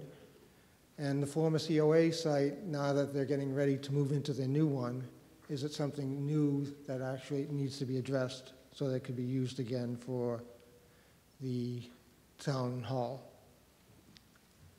So I feel that my reduction to the $188,500 is a much better estimate of what we're spending, we should be spending free cash for these capital improvements. And I'm ready to answer any questions. Thank you, Mr. O'Leary. Any further questions or comments on the substitute motion? There being none, yes, Mr. Trudell.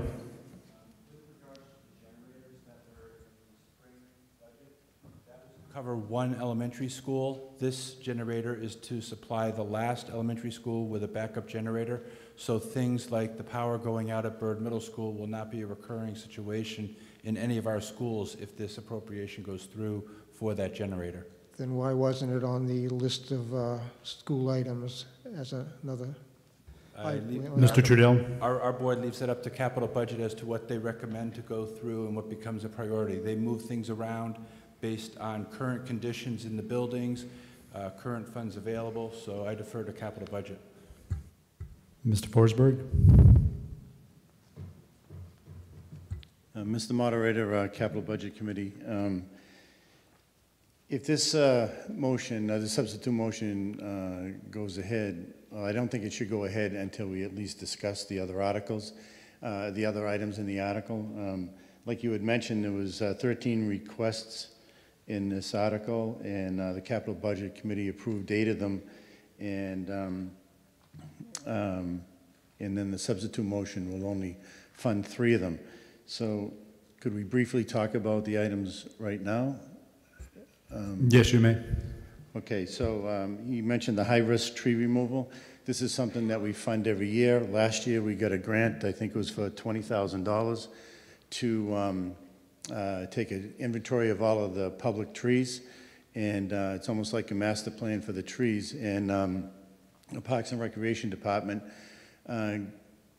go by this this list, and anything that could be a hazard after storms or whatever, they're funded, and we actually have to hire an outside contractor to come in and do this. The synthetic turf replacement, I think everybody's familiar with that. That is money that we're putting into a fund. That field is due to be replaced in 2019 or 2020, and this is just so we don't have to go and borrow money at that time. The emergency generators, there are only 2 town buildings left to have generators. This year we're funding a generator for the Elm Street School, and next year building maintenance will be coming in to ask for a generator for the Bird Middle School. You know, with the storms that we're getting now and the loss of electricity, if, you know, one of the main things for these generators is to keep the building open and the heat on. If something happening in the dead of winter, you know, the whole building could freeze up or whatever. So these generators are very important as far as that's concerned. I think, did he request the asbestos abatement? That's something that's ongoing. Building maintenance tries to keep ahead of the game with this, so whenever they see a problem, they're taking it out of the buildings piece by piece, so we don't get hit with a big fee when it's time to replace a boiler or some heating pipes. Let me see, replacement. The next one would be floor replacement system-wide. This is something that we try to fund every year, and it's up to the discretion of the building maintenance on which floors need to be replaced or what carpets, just so we can, you know, keep maintenance ongoing through all of the buildings. Painting and siding, and painting and siding. It was system-wide. That's just like what we do with the floors. We try to, building maintenance tries to keep ahead of the game and keep things in, you know, good aesthetics. And I think that would be it that we had actually requested on the capital budget. Thank you, Mr. Forsberg. Any further questions or comments on the substitute motion? Mr. O'Leary, did you have a question? No, I was just ready to answer any questions. Okay. All right, at this point in time, we will move to a vote on the substitute motion becoming the main motion. All those in favor, please say aye. Aye. Opposed? No. The motion fails. Does not pass.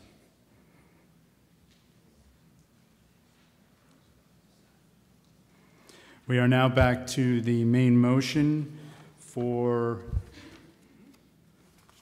which is now on the slide. Thank you. Mr. Moraski?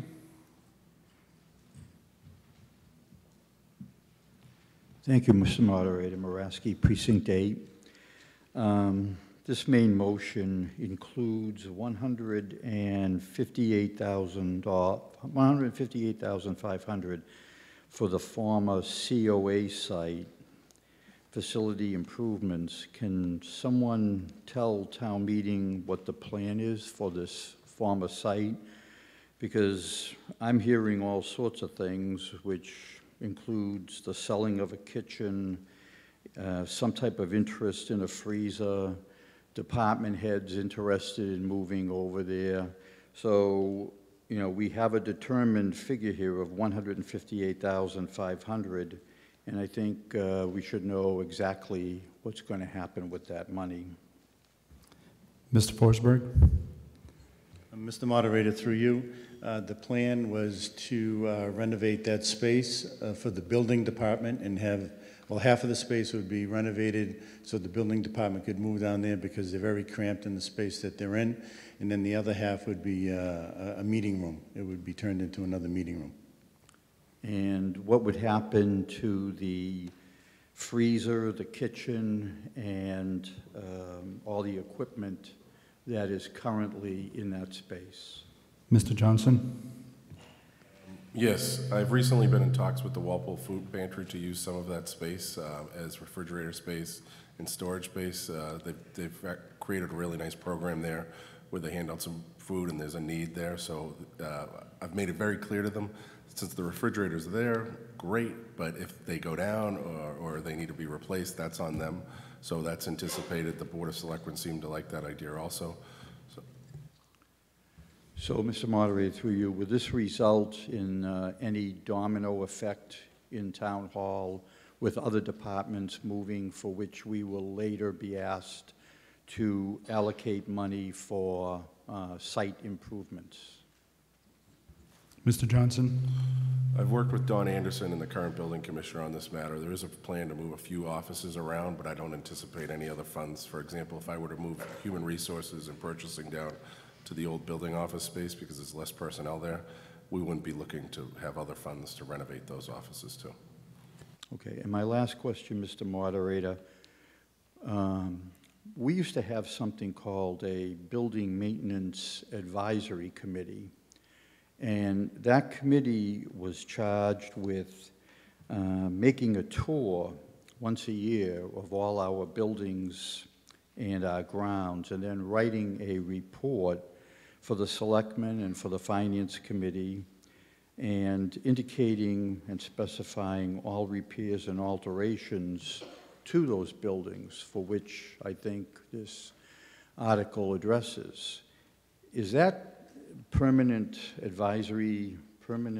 building maintenance advisory committee, is that defunct now, or is that something that still exists, or have no interest in anybody coming forward to be a member on it? Mr. Johnson? In my almost 15 years here in town, I have never heard of that committee. I believe it may have been replaced with the development of the building maintenance department, which Don Anderson's the head of, so I'm not aware of any such committee, Mr. Moraski. All right, well, it's listed in our general bylaws, Part 1, Chapter 22, 22, Section 1, Appointment and Membership, and Section 22-2, Powers and Duties. And there's supposed to be 6 members to that committee. And if the committee doesn't exist, then maybe we should eliminate this bylaw or do something similar. Thank you.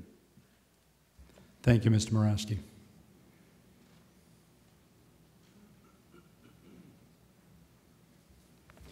Any further questions or comments on Article 8? There being none, this requires a simple majority vote. All those in favor, please say aye. Aye. Opposed? No. It is, the motion passes.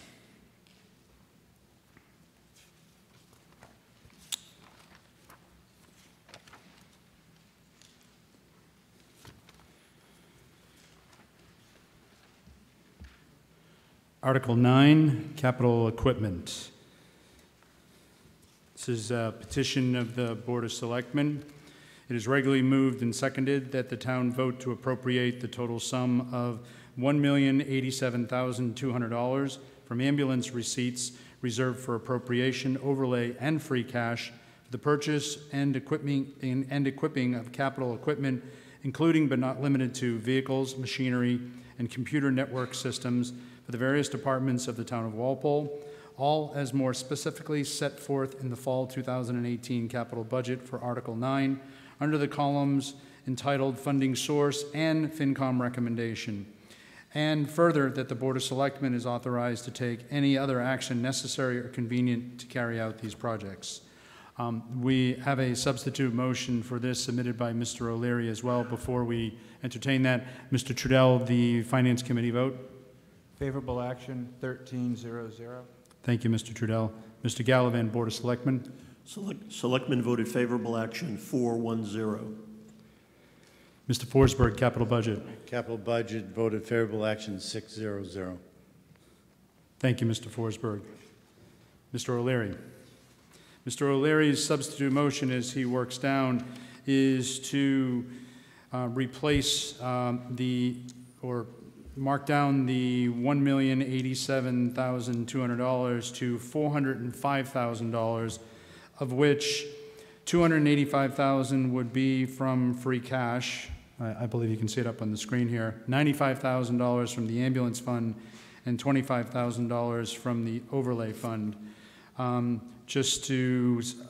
What he is proposing to remove is the unmarked squad car number 934 replacement for $37,000, the tactical sights for rifles for $12,000, under the Department of Public Works vehicle maintenance, number 205, the 2003 Sterling dump with sander for $185,000, number 255, the 2006 Ford F-350 dump for $60,000, number 554, the 2004 Ford F-350 utility for $50,000.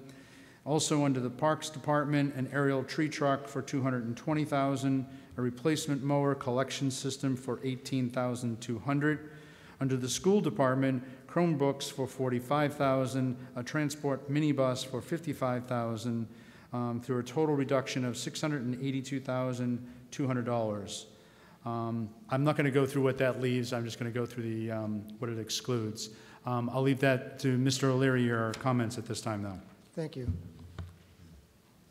Similar to the last article, when I went through the itemized items here, I was noticing a lot of duplications and items that were originally scheduled for later years being pulled forward into this year just because someone said, we have free cash, let's spend it. The item, where are we going here? Can we go up to the top of the chart, please? Thank you. The unmarked squad car for number 934 was in fact authorized in the Springtown meeting for this exact car number 934. The tactical sights on the rifles, while being on the capital budget schedule, were not scheduled for 2019. The Sterling dump truck and sander,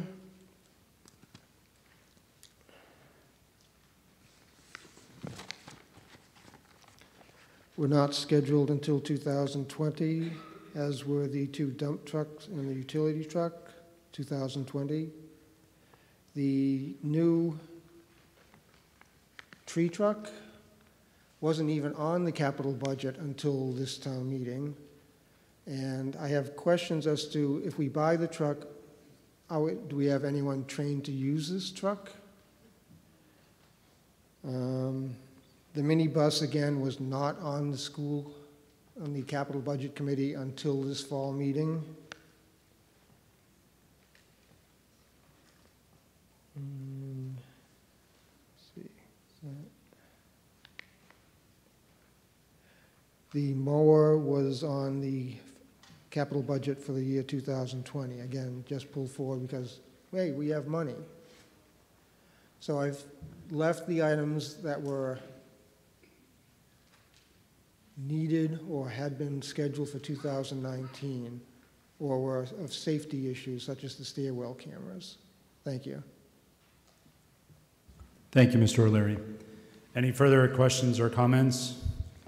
Mr. Damish?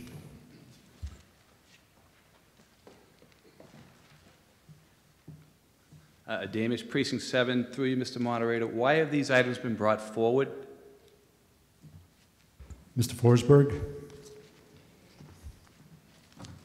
I'm assuming, Mr. Damish, that's to Mr. Forsberg on the capital budget and not to Mr. O'Leary? Correct. Okay, thank you, Mr. Forsberg. Mr. Moderator, I just want to be clear on the question. Is it why are they on the agenda now? Well, it's a priority. A lot of times they go by their priority. I know, like, on the dump truck, there's been a lot of money spent on repairs, and that is a frontline sanding truck, and there's a lot of rust, and it's deteriorating. The same with the other two vehicles. One of them is a maintenance, a building maintenance truck, and the other one is a highway truck. They've seen better days, and we can actually have vehicle maintenance talk to them further if you would like. Also on, let me see the Unmarked Cruiser, this is a different vehicle than last year. Through you, Mr. Moderator, to... Chief Carmichael, you want to speak to the...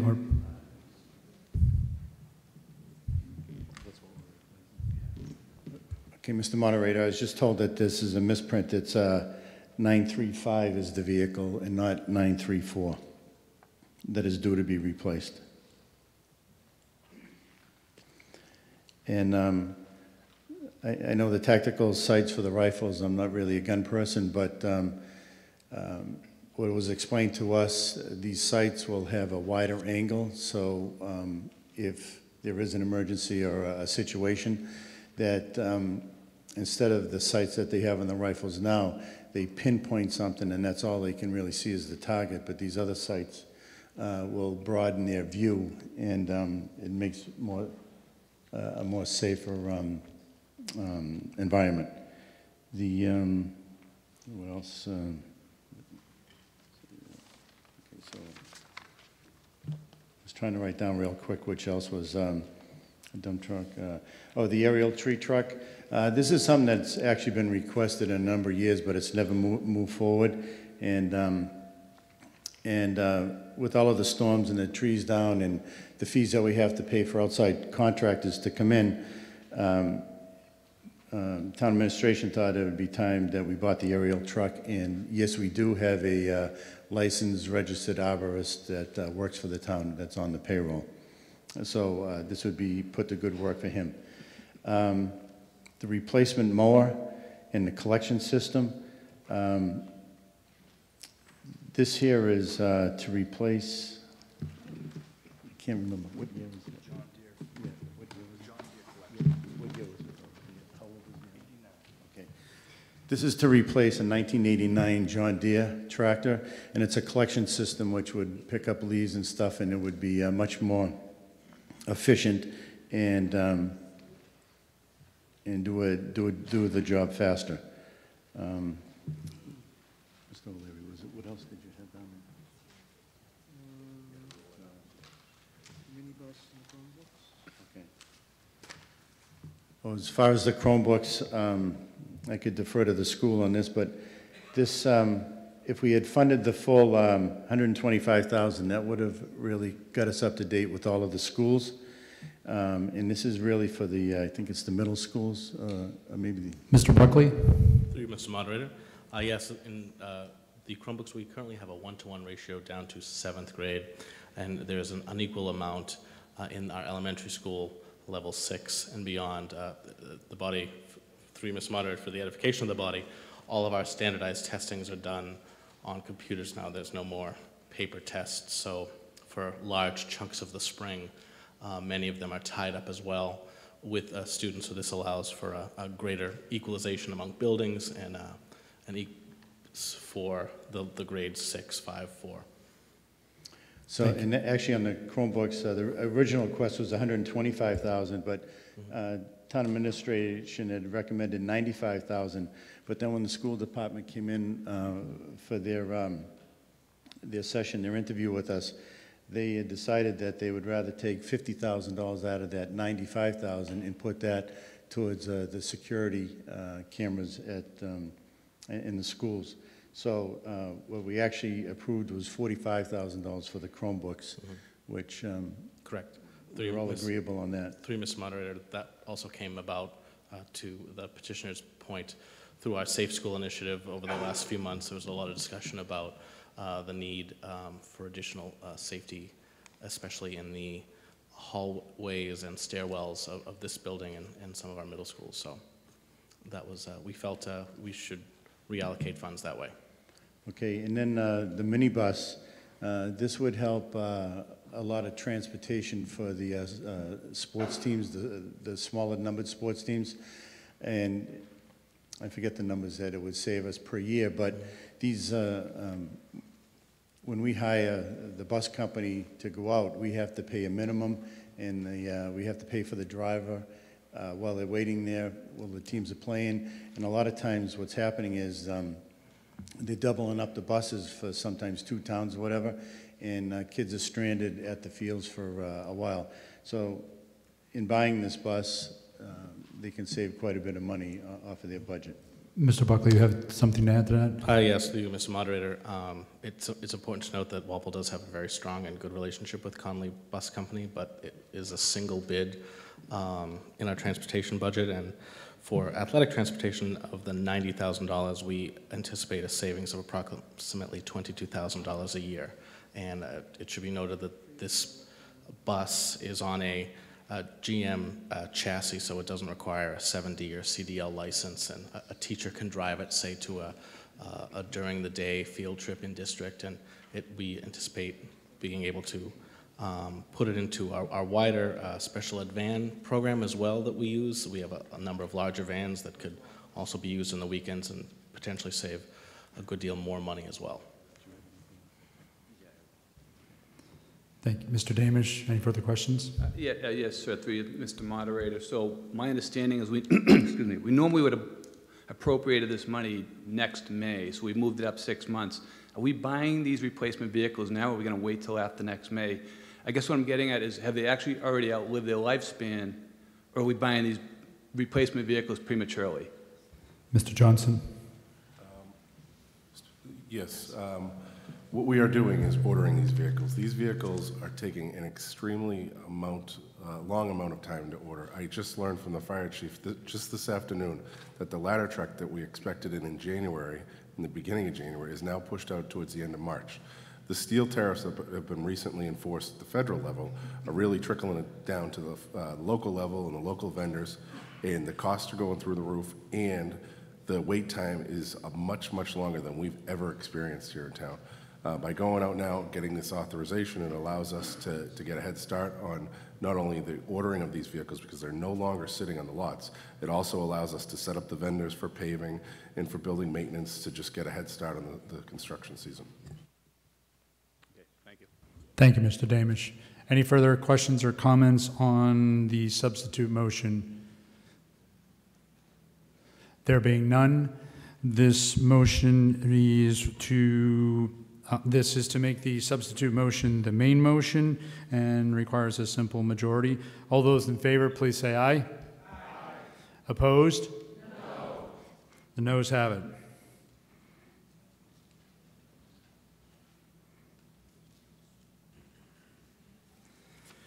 We are now on to the original motion for the $1,087,200. All those in favor, please say aye. Aye. Opposed? No. The motion passes.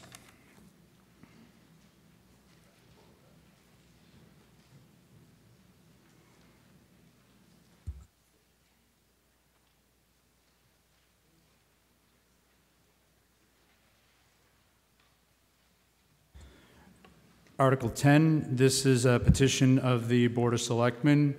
This is an appropriation for road projects. It is regularly moved and seconded that the town vote to appropriate the sum of $1,247,469 to resurface, repair, and/or reconstruct certain streets, parking lots, paved areas, and/or sidewalks, to make drainage improvements in certain town roads, and to rebuild certain manholes and catch basins in the town of Walpole, and to meet this appropriation, to transfer the sum of $778,469 from Chapter 90 funds and $469,000 from free cash. Mr. Trudell, the Finance Committee vote? Favorable action, 13-0-0. Thank you, Mr. Trudell. Mr. Gallivan, the Board of Selectmen? Selectmen voted 5-0-0. Thank you, Mr. Gallivan. And Mr. Forsberg, the Capital Budget? Capital Budget voted favorable action, 6-0-0. Thank you, Mr. Forsberg. Any questions or comments with regards to Article 10? Mr. Czachorowski. Philip Czachorowski, Precinct 7. Mr. Moderator, just a question. When we're building the blinking lights for pedestrian crossings, I just wanted to know if that money comes from the Chapter 90 funds, or how we're funding those crossing lights. Mr. Johnson?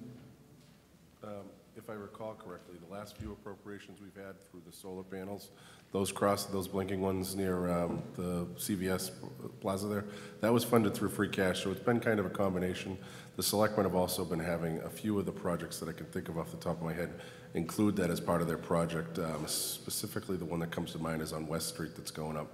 They're going to have a flashing light there, so it's kind of a mixture. And I just want to commend the town for putting up those lights, but I'd also want to just recommend, maybe considering accelerating that. I particularly noticed, like on 27, where the train station is, people cross really in a hazardous way, particularly when it's dark. And there's other intersections as well. And as the city has more traffic, or the town has more traffic, I think it would be good to have that a priority. Thank you.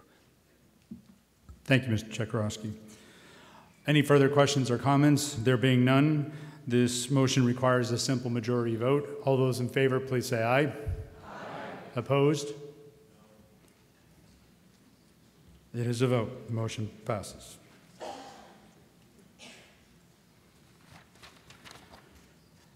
Article 11, road, the appropriation and borrowing and authorization for road improvements. It is regularly moved and seconded that the town vote to appropriate the sum of $200,000 for improvements to various streets within the town, consisting of everything else written up there. This is a petition of the Board of Selectmen. Mr. Trudell, the Finance Committee. Favorable action, 13-0-0. Mr. Gallivan, Board of Selectmen. Selectmen voted favorable action, 4-1-0. Thank you, Mr. Gallivan. And Mr. Forsberg, Capital Budget. Capital Budget voted favorable action, 6-0-0. Thank you, Mr. Forsberg. Any questions or comments with regard to Article 11? There being none, this motion requires a 2/3 vote because it is a borrowing. All those in favor, please say aye. Aye. Opposed? No. It is a vote. Declare 2/3 vote. Thank you.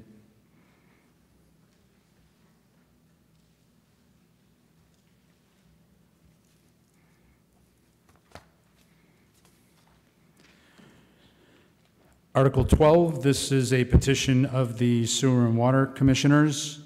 It is regularly moved and seconded that the town vote to appropriate the sum of $2,030,000 to pay the cost of making water system and/or pipeline improvements at various locations throughout the town, including all incidental and related costs, and that to meet this appropriation, the treasurer, with the approval of the Board of Selectmen, is authorized to borrow said sum under Mass General Laws, Chapter 44, Section 7 or 8, or any other enabling authority, and to issue bonds or notes of the town therefore, and that any premium received by the town upon the sale of any bonds or notes approved by this vote, less any such premium applied to the payment of the cost of issuance of such bonds or notes, may be applied to the payment of costs approved hereunder in accordance with Chapter 44, Section 20 of the General Laws, thereby reducing the amount authorized to be borrowed to pay such costs by a like amount, and further, that the Board of Selectmen is authorized to take any other action necessary and convenient to carry out this project.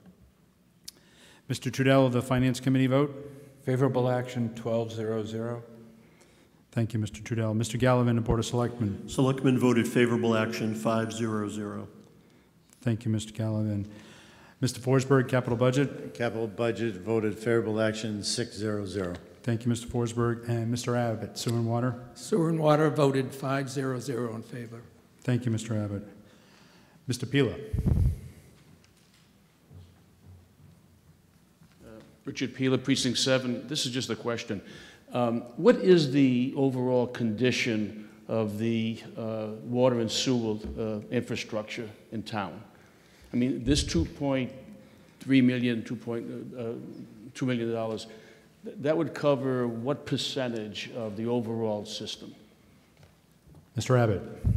I believe we have 160 roughly miles of road, and most of them have water mains of some sort. If Rick is still here, that's correct?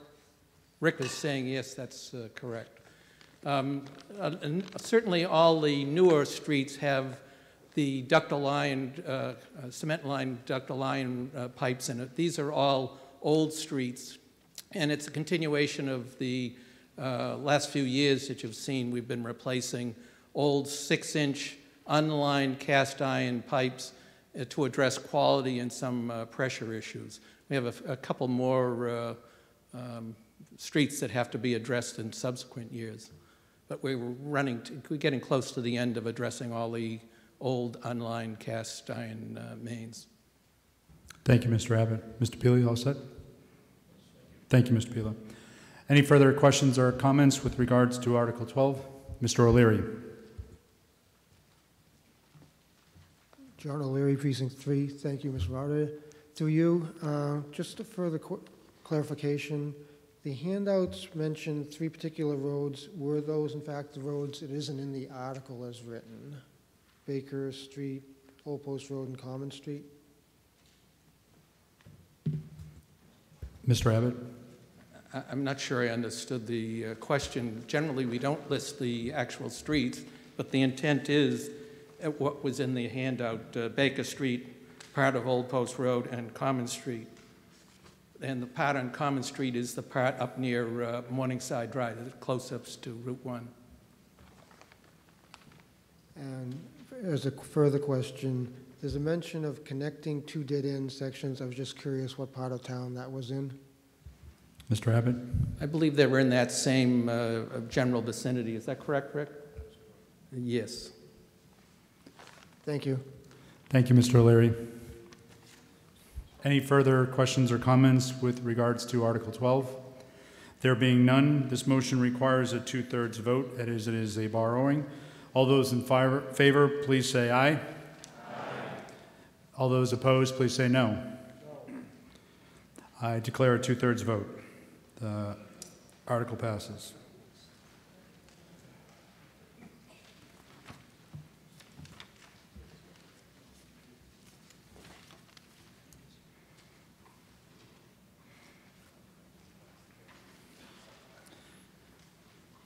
This brings us to Article 13, a petition of the Sewer and Water Commissioners for the MWRA grant loan and authorization. It is regularly moved and seconded that the town vote to appropriate the sum of $362,000 to pay costs of making water system and/or pipeline improvements at various locations throughout the town, including all incidental and related costs, that to meet this appropriation, the treasurer, with the approval of the selectmen, is authorized to borrow said sum under Mass General Laws, Chapter 44, Sections 7 or 8, and any other enabling authority, and issue bonds or notes of the town therefore. And the rest about the premiums I'm not going to read. It's the same as the prior article. And you can see it up on the screen. This is a petition of the Sewer and Water Commissioners, as I previously mentioned. Mr. Trudell, the Finance Committee vote. Favorable action, 1200. Thank you, Mr. Trudell. Mr. Gallivan, Board of Selectmen. Selectmen voted 500, favorable action. Thank you, Mr. Gallivan. Mr. Abbott, Sewer and Water. Sewer and Water voted 500 in favor. Thank you, Mr. Abbott. Mr. Forsberg, there wasn't a vote on capital budget on this, correct? Thank you. Any questions or comments with regards to Article 13? Mr. O'Leary. John O'Leary, Precinct 3. Through you, Mr. Moderator, I don't believe it lists a source for the funding. What is the source? It's a grant and a loan through the MWRA, Mr. Abbott. Right, it is borrowing. We'll be borrowing the $362,000. The full grant is slightly over $1 million. 75% of it is a grant from the MWRA. So we only have to borrow the $362,000. And that's at 0% interest payable over up to 10 years. Thank you, Mr. Abbott. Mr. O'Leary? Good. Thank you, Mr. O'Leary.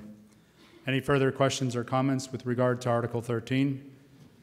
Yes, Mr. Blau.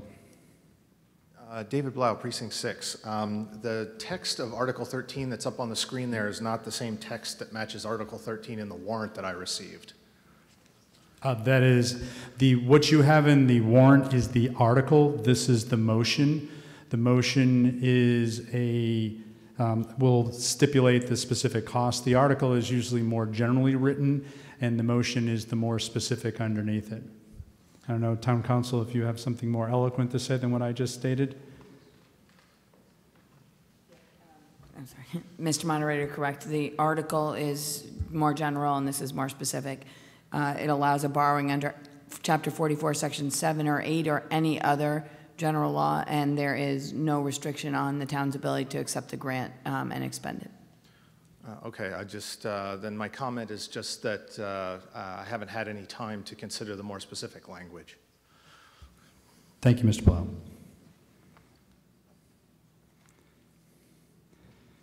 Any further questions or comments? There being none, this motion requires a 2/3 vote, as it is a borrowing. All those in favor, please say aye. Aye. Opposed? No. I declare 2/3. The article passes.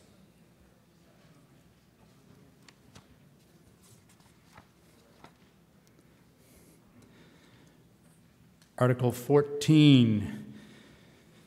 Fingerprinting General Bylaw. This is a petition of the Board of Selectmen. It is regularly moved and seconded that the town vote in accordance with Chapter 6, Section 172B.5 of the Massachusetts General Laws to adopt a general bylaw enabling the police department to conduct so-called civil fingerprinting through state and federal fingerprint-based criminal history databases as set forth in the handout entitled Civil Fingerprinting Bylaw, Article 14, including authorization for the police chief with the approval of the Board of Selectmen to adopt appropriate policies and procedures to effectuate the purposes of said bylaw. Mr. Trudell, the Finance Committee vote? 1500. Favorable, 1500. Thank you, Mr. Trudell. Mr. Gallivan, the Board of Selectmen? Favorable action, 500. Thank you, Mr. Gallivan. Any questions or comments with respect to Article 14? Yes, Mr. Chekarovsky. Philip Shaharovsky, Precinct 7. I think this article has good intentions, but I think it's misdirected. And I first just want to say that I urge voting no. The reasons for that, first of all, I'm not sure if we have a solution looking for a problem, so I'm not sure if we do have an issue today on this. But more importantly, this is violating individual rights, and it has a lot of flaws. And I just want to mention a few of them, and this is based on a paper that Cade Crawford wrote from the ACLU when she was responding to another town. So first of all, arrests are not convictions. So asking someone if they've been arrested when maybe they weren't convicted it really puts them in an awkward position, and it's really violating their rights. Second, the FBI database, fingerprint database, according to a couple of studies, one done in 2005 by the Migration Policy Institute and one by the Department of Justice, has found that the fingerprints are 50% are not accurate. So in other words, the people may be misidentified or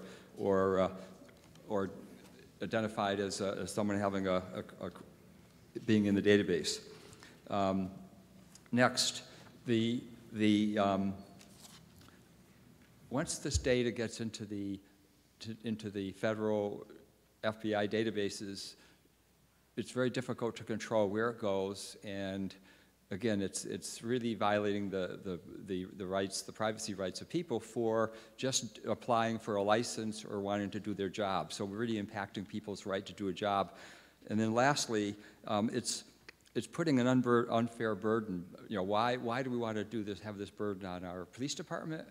Why are we putting this burden on people who are just coming forward and trying to do their job? So I really urge the town meeting to vote no on this issue. Thank you. Thank you, Mr. Czekowski. Mr. Trudell, question, are you speaking on behalf of the Finance Committee or as a... On behalf of the Finance Committee. Thank you, Mr. Trudell. Go ahead.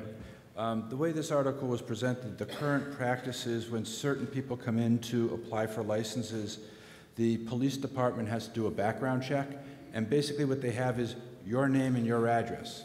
They don't know if you've got a false ID, if you've got a criminal record under an alias, and when they do the search of John Smith, there's no way to guarantee that that's who that person is. With a fingerprint, at least they can narrow down the possibilities of, yes, this person has a criminal background because there's a record on file. If they run the fingerprint and don't find anything, then that person basically should be able to go forward with their licensing process. And that's what was basically explained to us at Finance Committee, and we thought that giving the town that extra level of security and confidence in who they're giving licenses to, because some of these people are door to door, and you want to have confidence that the person knocking on your door is somebody the town has screened, and it's not a sexual predator or a known criminal that's just looking for houses to break into, and they're using an alias to go around and find out what's out there. Thank you, Mr. Trudell. Mr. Moraski. Sorry, Golub, Precinct 3. No, excuse me, Ms. Golub, you're after these three folks here first, so if you want to, thank you. Thank you, Mr. Moderator. That was a little scary. I thought I was a ventriloquist there for a second. Let me ask a question. Moraski Precinct 8. It's Polish night tonight. A question for Town Council. This is a bylaw. When I see the word bylaw, I think 2/3. Is this 2/3 vote, or is this because I think a general bylaw is a less amount of votes required according to an Attorney General opinion? This is a simple majority, but Town Council, please confirm. Thank you. Confirmed. Okay. Is it permissible to make a reference in a proposed article or motion that references an outside document as the bylaw? Or should the bylaw be in the main motion? Question for Town Council, Mr. Moderator. Town Council. Mr. Moderator, the motion refers to the bylaw, the text of the bylaw. If you see at the end, civil fingerprinting bylaw, Article 14.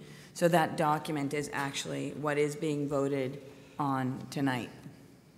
Okay. So shouldn't the bylaw say where it's going? In other words, Mr. Moderator, this, to add to the general bylaws, Chapter X, Section so-and-so, Or do we know it's going into the regulatory bylaws where licenses and permits are incorporated? So we have no direction here as to where this bylaw seems to be headed. Mr. Moderator, this will be a general bylaw, and general code has its own set of rules as to where these proposals should be inserted. So, and my last question or comment is this, and I'll bite the side of my cheek when I say this, because here's what was in our packet, and it was delivered to, I'm assuming, all RTM members. And it's the Q&A, Article 14, fingerprint-based criminal history checks. And then attached to it was Walpole Town Meeting warrant, language for civil fingerprinting town bylaw. When I got down to the section where it said bylaw, I assumed that that was where the bylaw was written. I kind of read it. I wasn't happy with the way it was written, but it seemed acceptable, and I figured the town council had already reviewed it and probably had passed it. So the only thing I was concerned about was the reference where it said, you know, in the attached handout. So the attached handout didn't specifically say the same thing that was in the motion. Then when I walked in today, the town meeting, there, lo and behold, on the desk out back is civil fingerprinting bylaw Article 14, as so stated in the main motion. But it's different than what was in the packet that was delivered. It's not exactly the same. It's substantially the same, I guess, but it's not exactly the same. So now I have 20 minutes to review a paragraph article that pertains to civil fingerprinting bylaw. So, memo to Rules Committee. We need a rule that says if you are making a presentation, we want a copy of your PowerPoint presentation in our packet so we can review it. If you are proposing something, make sure that it is accurate and make sure that it is the final copy. I don't want to be reviewing 3 sets of bylaws and then the final bylaw when I get to town meeting. It's not like we didn't know there was an October town meeting. We know that we're meeting in October. This stuff should be prepared and finalized. So I would appreciate it if maybe the Rules Committee puts this in a rule so that we don't have to be fumbling through it. One of the best presentations tonight, or during this town meeting, was Mr. Johnson's presentation on Article 3, which was the fields. But we flew through it at the speed of light. I bet you if we had that PowerPoint presentation with all those facts and figures, we could have cut out a lot of the Mr. Moraski, point made. I think we all understand what your point is. I think you're getting a little off topic. I know I am, but I took advantage of it. and I let you go in all due respect, Joe. Thank you, Mr. Moraski. Ms. Khatib.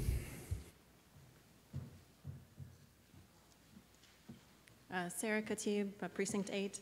So I have a couple questions, I guess either for the petitioner would be Board of Selectmen or Chief of Police, through you, Mr. Moderator. So one, I'm just trying to understand what problem does this article solve? Chief Carmichael. And Deputy Chief McKenzie. Hi, good evening.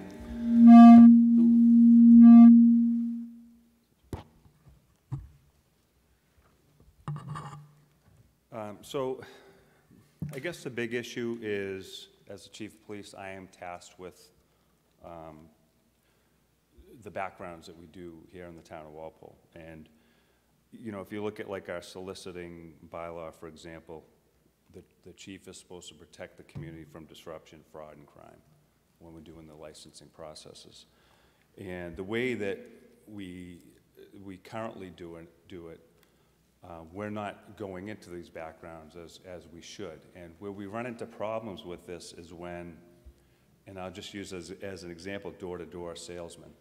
A lot of times, the door-to-door salesmen are coming from another state, and they come into town and they fill out an application and they submit the application, and we kind of do a so-called background check on it, but we're not really checking or verifying who their identity is through fingerprint-based background checks.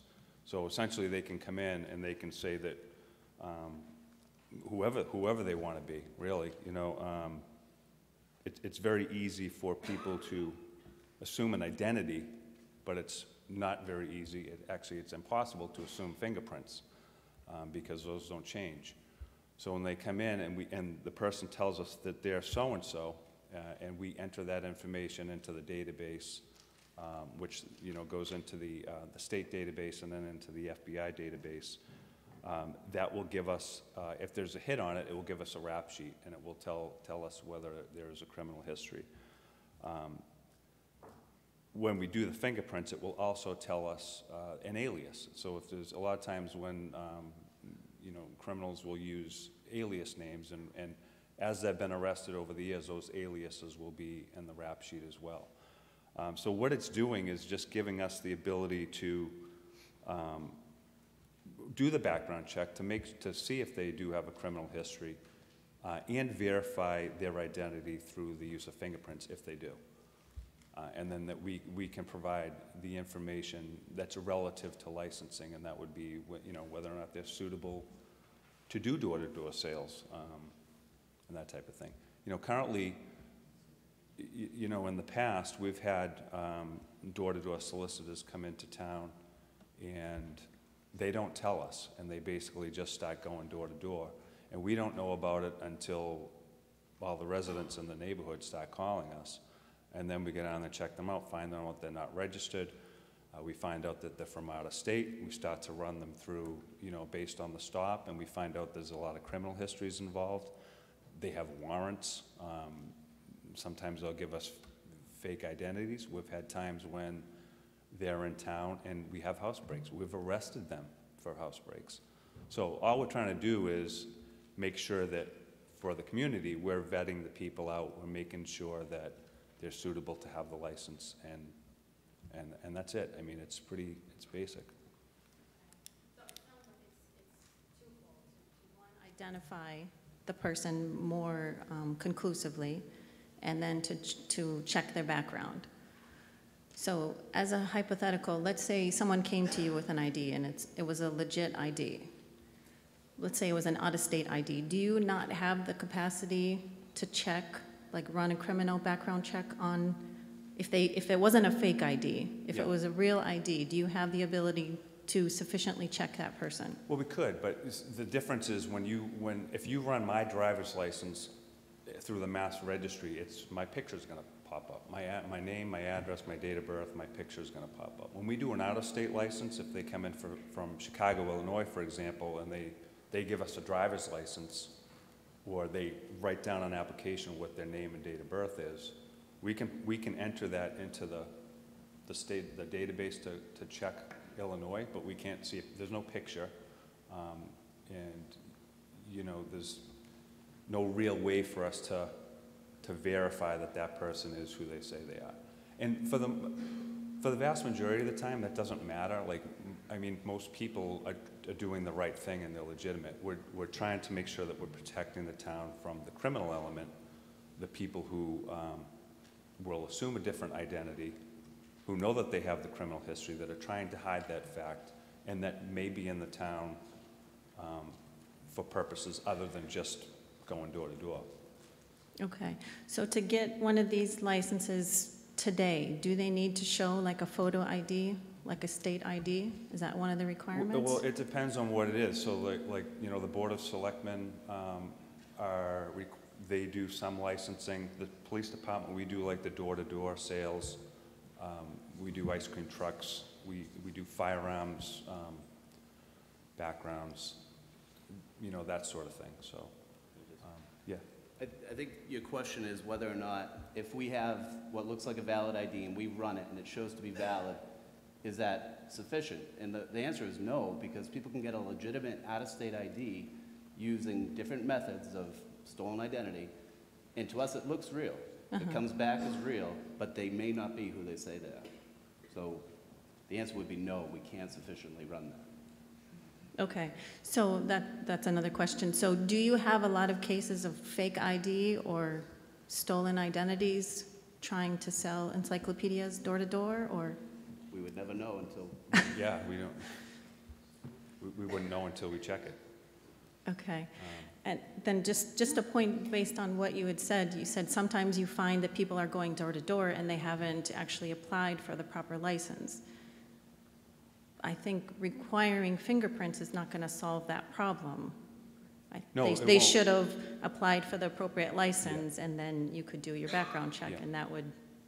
It won't. I don't see It won't solve that fingerprinting. problem, but what we're supposed to do under our bylaw, for, you know, in that example, would be that we respond, you know, say that there's door-to-door solicitors going up to doors, people call, they're irritated by it, they don't have an ID or anything to show that they're registered with the police department.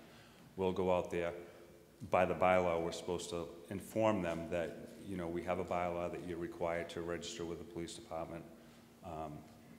And then, if they violate that, they're subject to arrest based on our bylaw.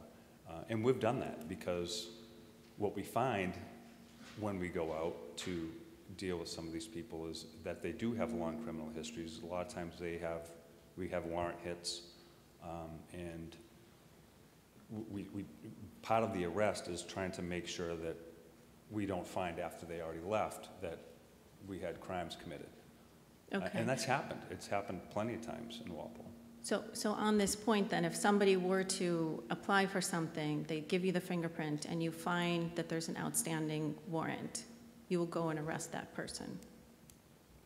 Well, it depends on what the warrant is. A lot of times, you know, if it's an out-of-state warrant, which a lot of times we'll get hits on out-of-state warrants, they won't extradite. You know, the warrant might be for operating after a suspended license. It might be a motor vehicle thing where, you know, they're not going to come from another state and pick them up. Okay. So just as a point of interest, so any person that comes door to door should have like identifying marks that say, I am licensed by Walpole Police? Yes, and they're required to, if they came to your door, they're required to show the resident their ID, their registration, and they're required to show the police officer if we show up. Okay. Like I've had people come to my house try to sell me solar, and it says like a solar ID, but they're supposed to have a license identified. They're supposed to show that they're licensed by the police department. If they're asked, yes. Oh, okay. Okay, my last question is several of these licenses seem to be, you know, kind of local business owners, you know, with the exception of maybe these door-to-door salespeople. What is the reason for requiring the fingerprint for these kind of local business operators like alcohol, beverage, secondhand articles, pawn dealers? Well, that language is from when they passed. I think the law passed in like 2011. We're just coming around to this now. So I think that those are the specific occupations or jobs, whatever we're going to call it, that were included in the statute. So we've included all of those. Okay. You know, but pawn dealers, secondhand articles, that kind of stuff.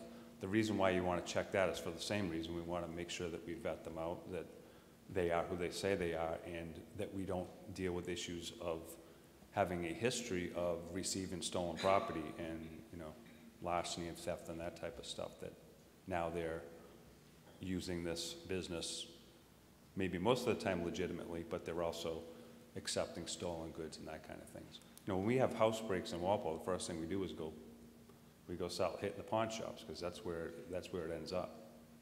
Yeah, okay. I am strongly not in favor of this article. I think it's an overreach, and I think it doesn't solve the problem. So I urge town meeting to vote against it. Thank you. Thank you, Ms. Katiba. Thank you, Ms. Katiba. It'll work. You guys hear me, right? Ms. Golo? Yes, I just wanted to concur or agree with what Mr. Jahowski said, that it does seem to be a violation of civil liberties. Also, some of the vocations listed, isn't it a redundancy? Don't they already have some sort of bonding or some sort of fingerprinted built into their career or built into their job? Don't they already have to have some sort of licensing to even do what they do? Chief Carmichael? Who? The hack drivers, the pawn dealers, definitely anybody with a brick and mortar. Don't they already have to have fingerprinting aside from you? Don't they already have to have licensing and bonding? Well, it just seems like it would be redundant. It's like hawkers and there's statewide like hawkers and peddlers licenses. Those usually come back to me. Like if the state sends them back to, like if it's a Walpole person, they'll send them back to us to do the background. The state doesn't do it. And then we're the one, I'm the one that signs off. It just seems like double jeopardy or double, like you're... No, I mean, I get that. All we're trying to do is protect the town from the criminal element. The people, we've done this for a long time, license to carry, we do those, I do them every day.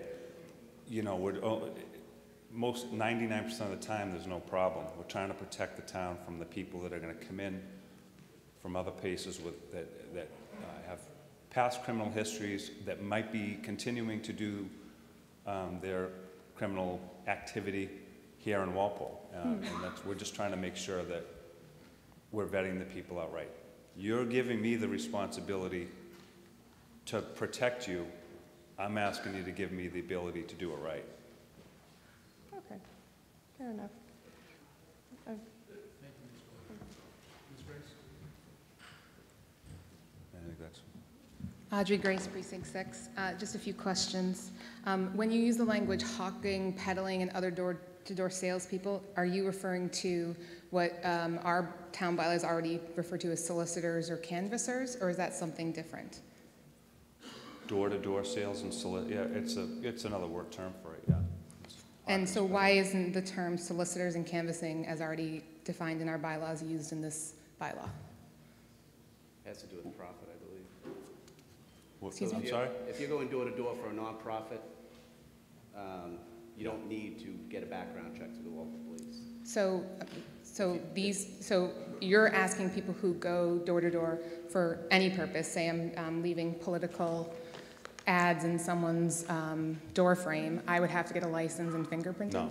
No, the opposite. If you're trying to sell goods, you're trying to sell magazines, you're trying to sell newspaper subscription, you're trying to sell something, then you have to be permitted. If you're trying to get signatures, there's a ballot question coming up and you want to go around and ask for signatures, you're running for office? No, I think, sorry, through you, Mr. Moderator, I guess my question's unclear.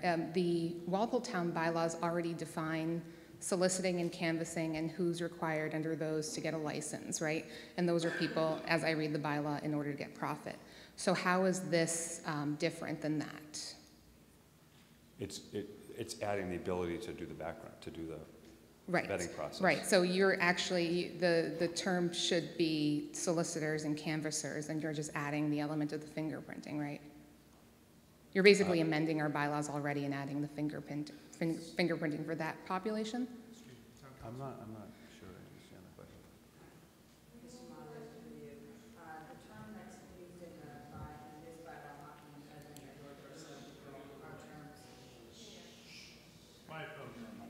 The terms that are used in this bylaw are the terms that are frequently found in the general laws.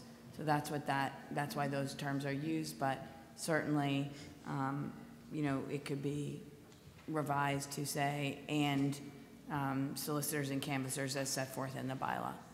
Oh, I was just making sure everything's internally consistent in that sense. So it's not broader than that. My other question are, for the secondhand dealer of articles, The way I read the state definition of that is that if I were to say, participate in a Facebook, group where I'm buying secondhand articles, children's clothing from someone, right? That's secondhand goods, and I go to someone's house to buy that, or I sell those, that would be a purveyor or dealer of secondhand articles, as the way I read the state bylaws. So would those people need to be fingerprinted as well? Town Council. Mr. Moderator, no, in my view, that would not fall within the definition for purposes of this bylaw. This is a profession that needs to be licensed. If it doesn't need to be licensed, then it wouldn't fall subject to this bylaw. And buying something through Facebook is not something that's licensed. Okay, all right. But if I quit my job, made that my regular occupation, I would have to be licensed. Mr. Moderator. Town Council. Mr. Moderator, through you, if a person is engaging in the profession of secondhand dealing, they would have to be licensed by the town of Walpole, and then this bylaw would apply. Okay, thank you. And so when the police department pulls a record based on fingerprints or any record, you get the entire criminal history that's made available to everyone, or to the criminal justice agency, right? Yes. Okay, and then so would you give that entire record to the licensing authority, whether it be your background investigator or the Board of Select people? No. What would you give? We would give probably a suitability report. So we would check it and then do a suitability report to, say, the Board of Selectmen, highlighting whether or not, they should be suitable or not. And in the suitability report, which offenses are We wouldn't listed? provide the actual, record. So no records are listed in the suitability report? No, we keep a file on that. So you don't say anything about a prior conviction or a Oh, we prior can, arrest? yeah, we can. Ms. Grace, Chief Carmichael, excuse me. It's getting a little bit. Sorry. It's not a court of law, Sorry. okay? It's a town meeting. Town Council. Mr. Moderator, the chief or the deputy chief that performs a background check has the ability to share and make a recommendation, and that's why you have Corey certified individuals doing those background checks. The only people that they can share the actual results of the Corey check with are other Corey certified individuals. So typically a recommendation on suitability is made saying there's something in the criminal background check that makes this person unsuitable, but it doesn't include information about what crimes or what they were arrested for or anything like that. It can only be a general statement unless the other person is also Corey certified. So some boards, and I'm sorry, I don't know because we didn't address this issue beforehand, but in some municipalities, the chief executive board, the Board of Selectmen, or the city council, if it was not exactly the executive, but still, would have one member who is Corey certified who could get that information and try to help explain why a person is or isn't suitable for receipt of a license. But that information isn't being shared with individuals. Okay, and there are limits to the date of the convictions. Ms. Grace, one more question. I'll ask one more question, then a final statement. Through you, Mr. Moderator, how'd you arrive at the $100 fee? The $100 fee is allowed in the statute. That's how we came up. It wasn't The maximum allowed by statute? Yes. And, okay. And so that's the $30 fee plus, and you said as a finance committee that it was $5 to $25 to run a record. So, and then the rest is profit for the town? Mr. Moderator? Chief, yes. Mr. Moderator, if I may. So under state law, the law provides for $30 to go to the state out of any fee that the town charges. And then the town has the ability to charge a fee in total up to $100. Now, in order to determine on an appropriate fee, it has to be reasonably related to the cost to the municipality. It's not a one-for-one. It doesn't have to be exact. There's a significant amount of case law on that. And many municipalities that have adopted bylaws, just like this one, have a $100 fee. They're allowed to take into account things in setting a fee, the time that it takes, the work that it's required, and then also general operating costs that would be impacted by the work that's being performed. So the chief determined a fee of $100 was a reasonable fee, and the law allows for that. Thank you. Thank you, Ms. I'm Grace. standing in, if I just may, I'm standing in opposition to this article. I think it's, as Mr. Zakarowski said, that it's well studied that the FBI database is notoriously inaccurate. 50% don't include actual disposition. So it just includes arrests, and they rely on the state agency to adopt the disposition. So you're going to get inaccurate information there. It's also overly broad and unnecessary. The only information we have today is that we have door-to-door salespeople that have a risk of a record. The other thing is it's costly. There's, in addition to the fingerprinting fee, there's also the licensing and permit fee that our business owners in town will have to pay to get these licenses. And also, I mean, I think that it's just a completely unnecessary invasion of privacy for people, lawful business owners, for no reason. I mean, I have no record, my fingerprint's on file, and now, I mean, it's there forever, right? It's there forever, and we don't know what's going to happen to these Ms. Grace, please wrap records. up your comments. Thank you. So I think that if this were to pass, I'd ask that it just be Excuse limited me, to door-to-door point of salespeople. order? Yes? No. Not quite. You have to get in line if you want to move the question. So, Ms. Grace, please wrap up your comments. I'm done. Thank you. Mr. Hamilton. Hamilton, Precinct 5. I stand strongly in favor of this. The police department, when they take these fingerprints, they do not create a criminal record of any kind. The criminal record is created by the court through an indictment. If you're not indicted for a crime, you're not accused of a crime, and you have no criminal record.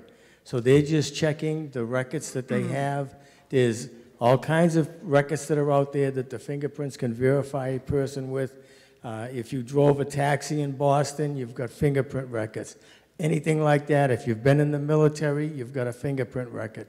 This is a good tool for them to figure out who is walking on our streets, going door to door. And I support this 100%.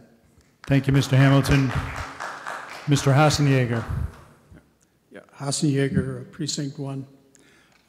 First, I'm very appreciative of the job our police department does, and I'm happy they're in the new station, and I think they're a super force. Unfortunately, as a member of the Economic Development Commission of Walpole, I think this is injurious to business people. And I know Mr. Hamilton has been fingerprinted many times, but the fingerprints go both ways. And there's no reason for local owners of liquor establishments or managers, public conveyances and operators locally here to have their fingerprints in a pool in Washington with the FBI with a bunch of criminals. And with all the errors going on, it's really not fair. It's dangerous. The next time you go to Disneyland and put your finger in, you could be arrested unfairly because you got registered in the town of Walpole to do business. This is, to me, it's unnecessary. We have a very safe town. I think the checks and balances are in place. We have video surveillance all over town.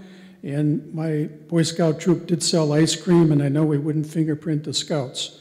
So these businesses are part of our community, and I don't think they should be singled out to be exposed to a national criminal fingerprint database. Thank you. Thank you, Mr. Hassenjaeger. Ms. Shockett. Hi, Sue Shockett, Precinct 8. I stand strongly in favor of this article, and I applaud the police department for taking a proactive step in trying to protect our community. Well done, thank you. And I also would like to move this article. I can't move this I got it. You are, just so everybody is clear, you are not allowed to make any comments before moving the article. So, sorry about that. So strike one, okay? All right, thanks anyway. No, you're welcome. Thank you for your comments, Ms. Shockett. Mr. Flowers, sub-moderator. Andrew Flowers, Precinct 4, and Finance Committee member. I want to start out by saying, as John mentioned, I really appreciate the work that the police department does. And when Chief Carmichael came before the Finance Committee, which everyone voted for this article, including myself, he was very forthcoming with information, and he followed up with the policy. However, you know, and this is not his fault. It was the day of that we got this information. I didn't get a lot of time to digest it, and so I'm here to do two things. One, ask a very specific, I hope, simple question, and then other, to make a suggestion, and maybe someone else can make the motion. So my simple question is, according to the additional research I've done since that FinCom meeting, it says that the background check returns, and please correct me if this is wrong, any felony or misdemeanor, it particularly highlights any felony or misdemeanor that involves force or threat of force, controlled substances, or a sex-related offense. Okay, and again, this is where I want to emphasize the good faith arguments Chief Carmichael made about, you know, solicitors going door to door, breaking in. Okay, I accept that argument in good faith. But so here's my specific question and then my suggestion. Felony or misdemeanor and controlled substances. Well, what about cannabis misdemeanors? So the state has legalized recreational cannabis. You have to file the suitability report to give to the Board of Selectmen. In your policy, in your judgment, if someone had a cannabis misdemeanor, say holding, just not selling cannabis, would you put that on the suitability report? No. Okay, that's my simple question. I thought it was straightforward. Here's my suggestion. I feel like we could study this a little more. I'm not going to make the motion, but if someone would make the motion to, you know, I don't want to, you know, kill the good faith arguments Chief Carmichael has made, but I think it could behoove us to take a little more time, digest this. I've learned a lot tonight from the speakers. They made some good points about civil liberties infringement, so take a little time to ingest this information and think on it a little more. Again, thank the police department, and that's all. Thank you, Mr. Flowers. Ms. Denizio? And then you.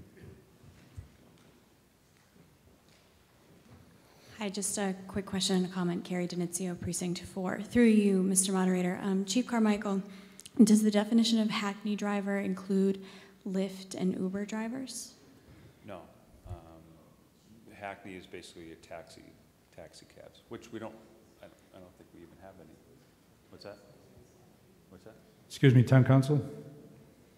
Because, sorry, I don't know if people can hear me. Mr. Moderator, through you, because the Hackney drivers are licensed by the town and Uber and Lyft are not. Thank you, Town Council. Can I just remind the folks, I will direct the questions. They come to me. I'm sorry I'm picking on you, Carrie. You're not the first one to do it tonight. Thank you. Sorry about that. So I understand that the police department is tasked by this bylaw with fulfilling this responsibility, and I definitely understand you want the tools to be able to fulfill that responsibility. That makes perfect sense to me. But I agree with the previous comments about this being overly broad, perhaps not truly enforceable in terms of ensuring that these people are applying for the licenses and going through the fingerprinting process. And so I also agree with the civil liberties concerns. So I would also agree that this might require further study, and the scope of it might need to be narrowed a bit for it to make more logistical and financial and just legal sense. Thank you. Thank you, Ms. Denizio. Mr. McCallum. David McCallum, Precinct 2. I'd like to move the question. Thank you, Mr. McCallum. Who is that first voice over there? Thank you, sir. Mr. Curley. Thank you, Mr. Curley. All those in favor of moving the question, please say aye. Aye. Opposed? No. It is a 2/3 vote. The question has been moved. All those in favor of Article 14, this requires a simple majority vote. Please say aye. Aye. Opposed? No. The noes have it.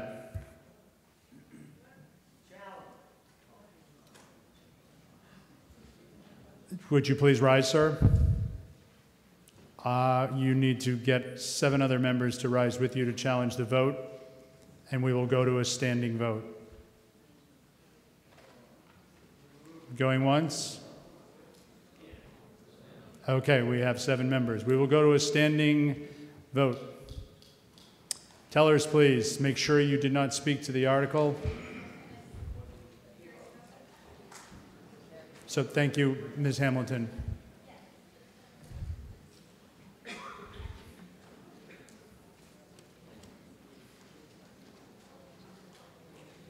Tellers in favor of Article 14, please raise your hand.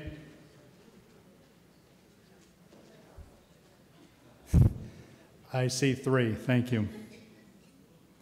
Tellers opposed, please raise your hand. 3. Thank you. All those in favor, please rise and stay risen, and do not step into the aisles, and do not move about too much, please. Or move in place.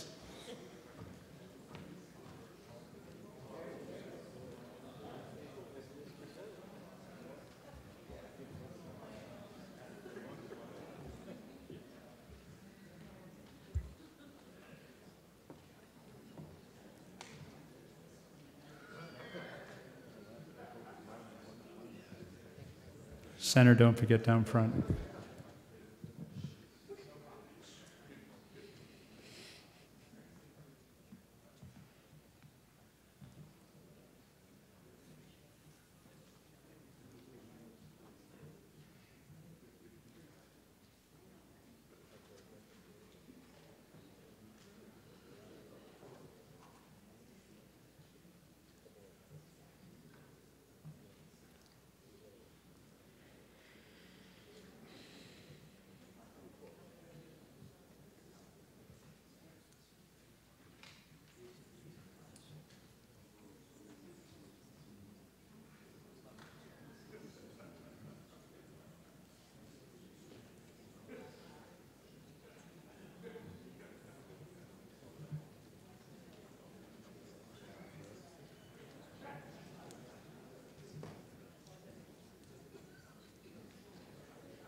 Mr. Leith on the left. You may sit, folks. Thank you.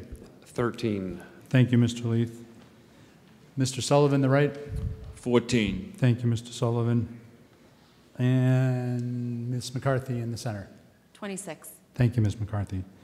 All those opposed, please rise. Again, same, stay in your spot.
Mr. Leith, the vote on the right, left. 4. Thank you, Mr. Leith. And Mr. Buckley, the vote on the, my right, excuse me. 12, Mr. Moderator. Thank you, Mr. Buckley. Ms. McCarthy, the center. 31. Thank you, Ms. McCarthy.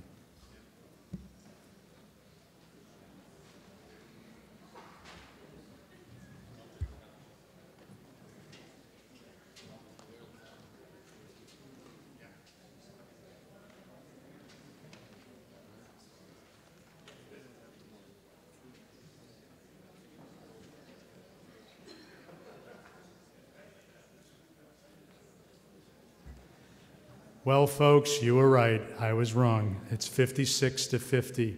So the motion does pass.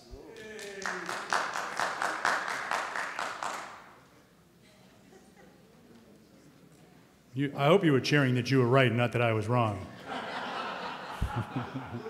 There you go. I appreciate your honesty.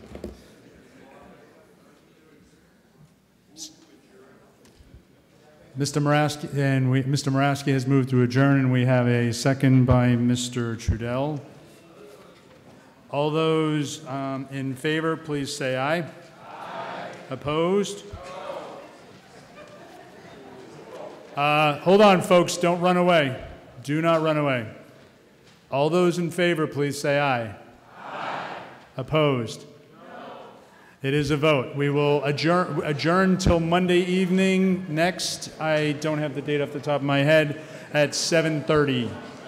Be sharp, folks. Thank you. Good night.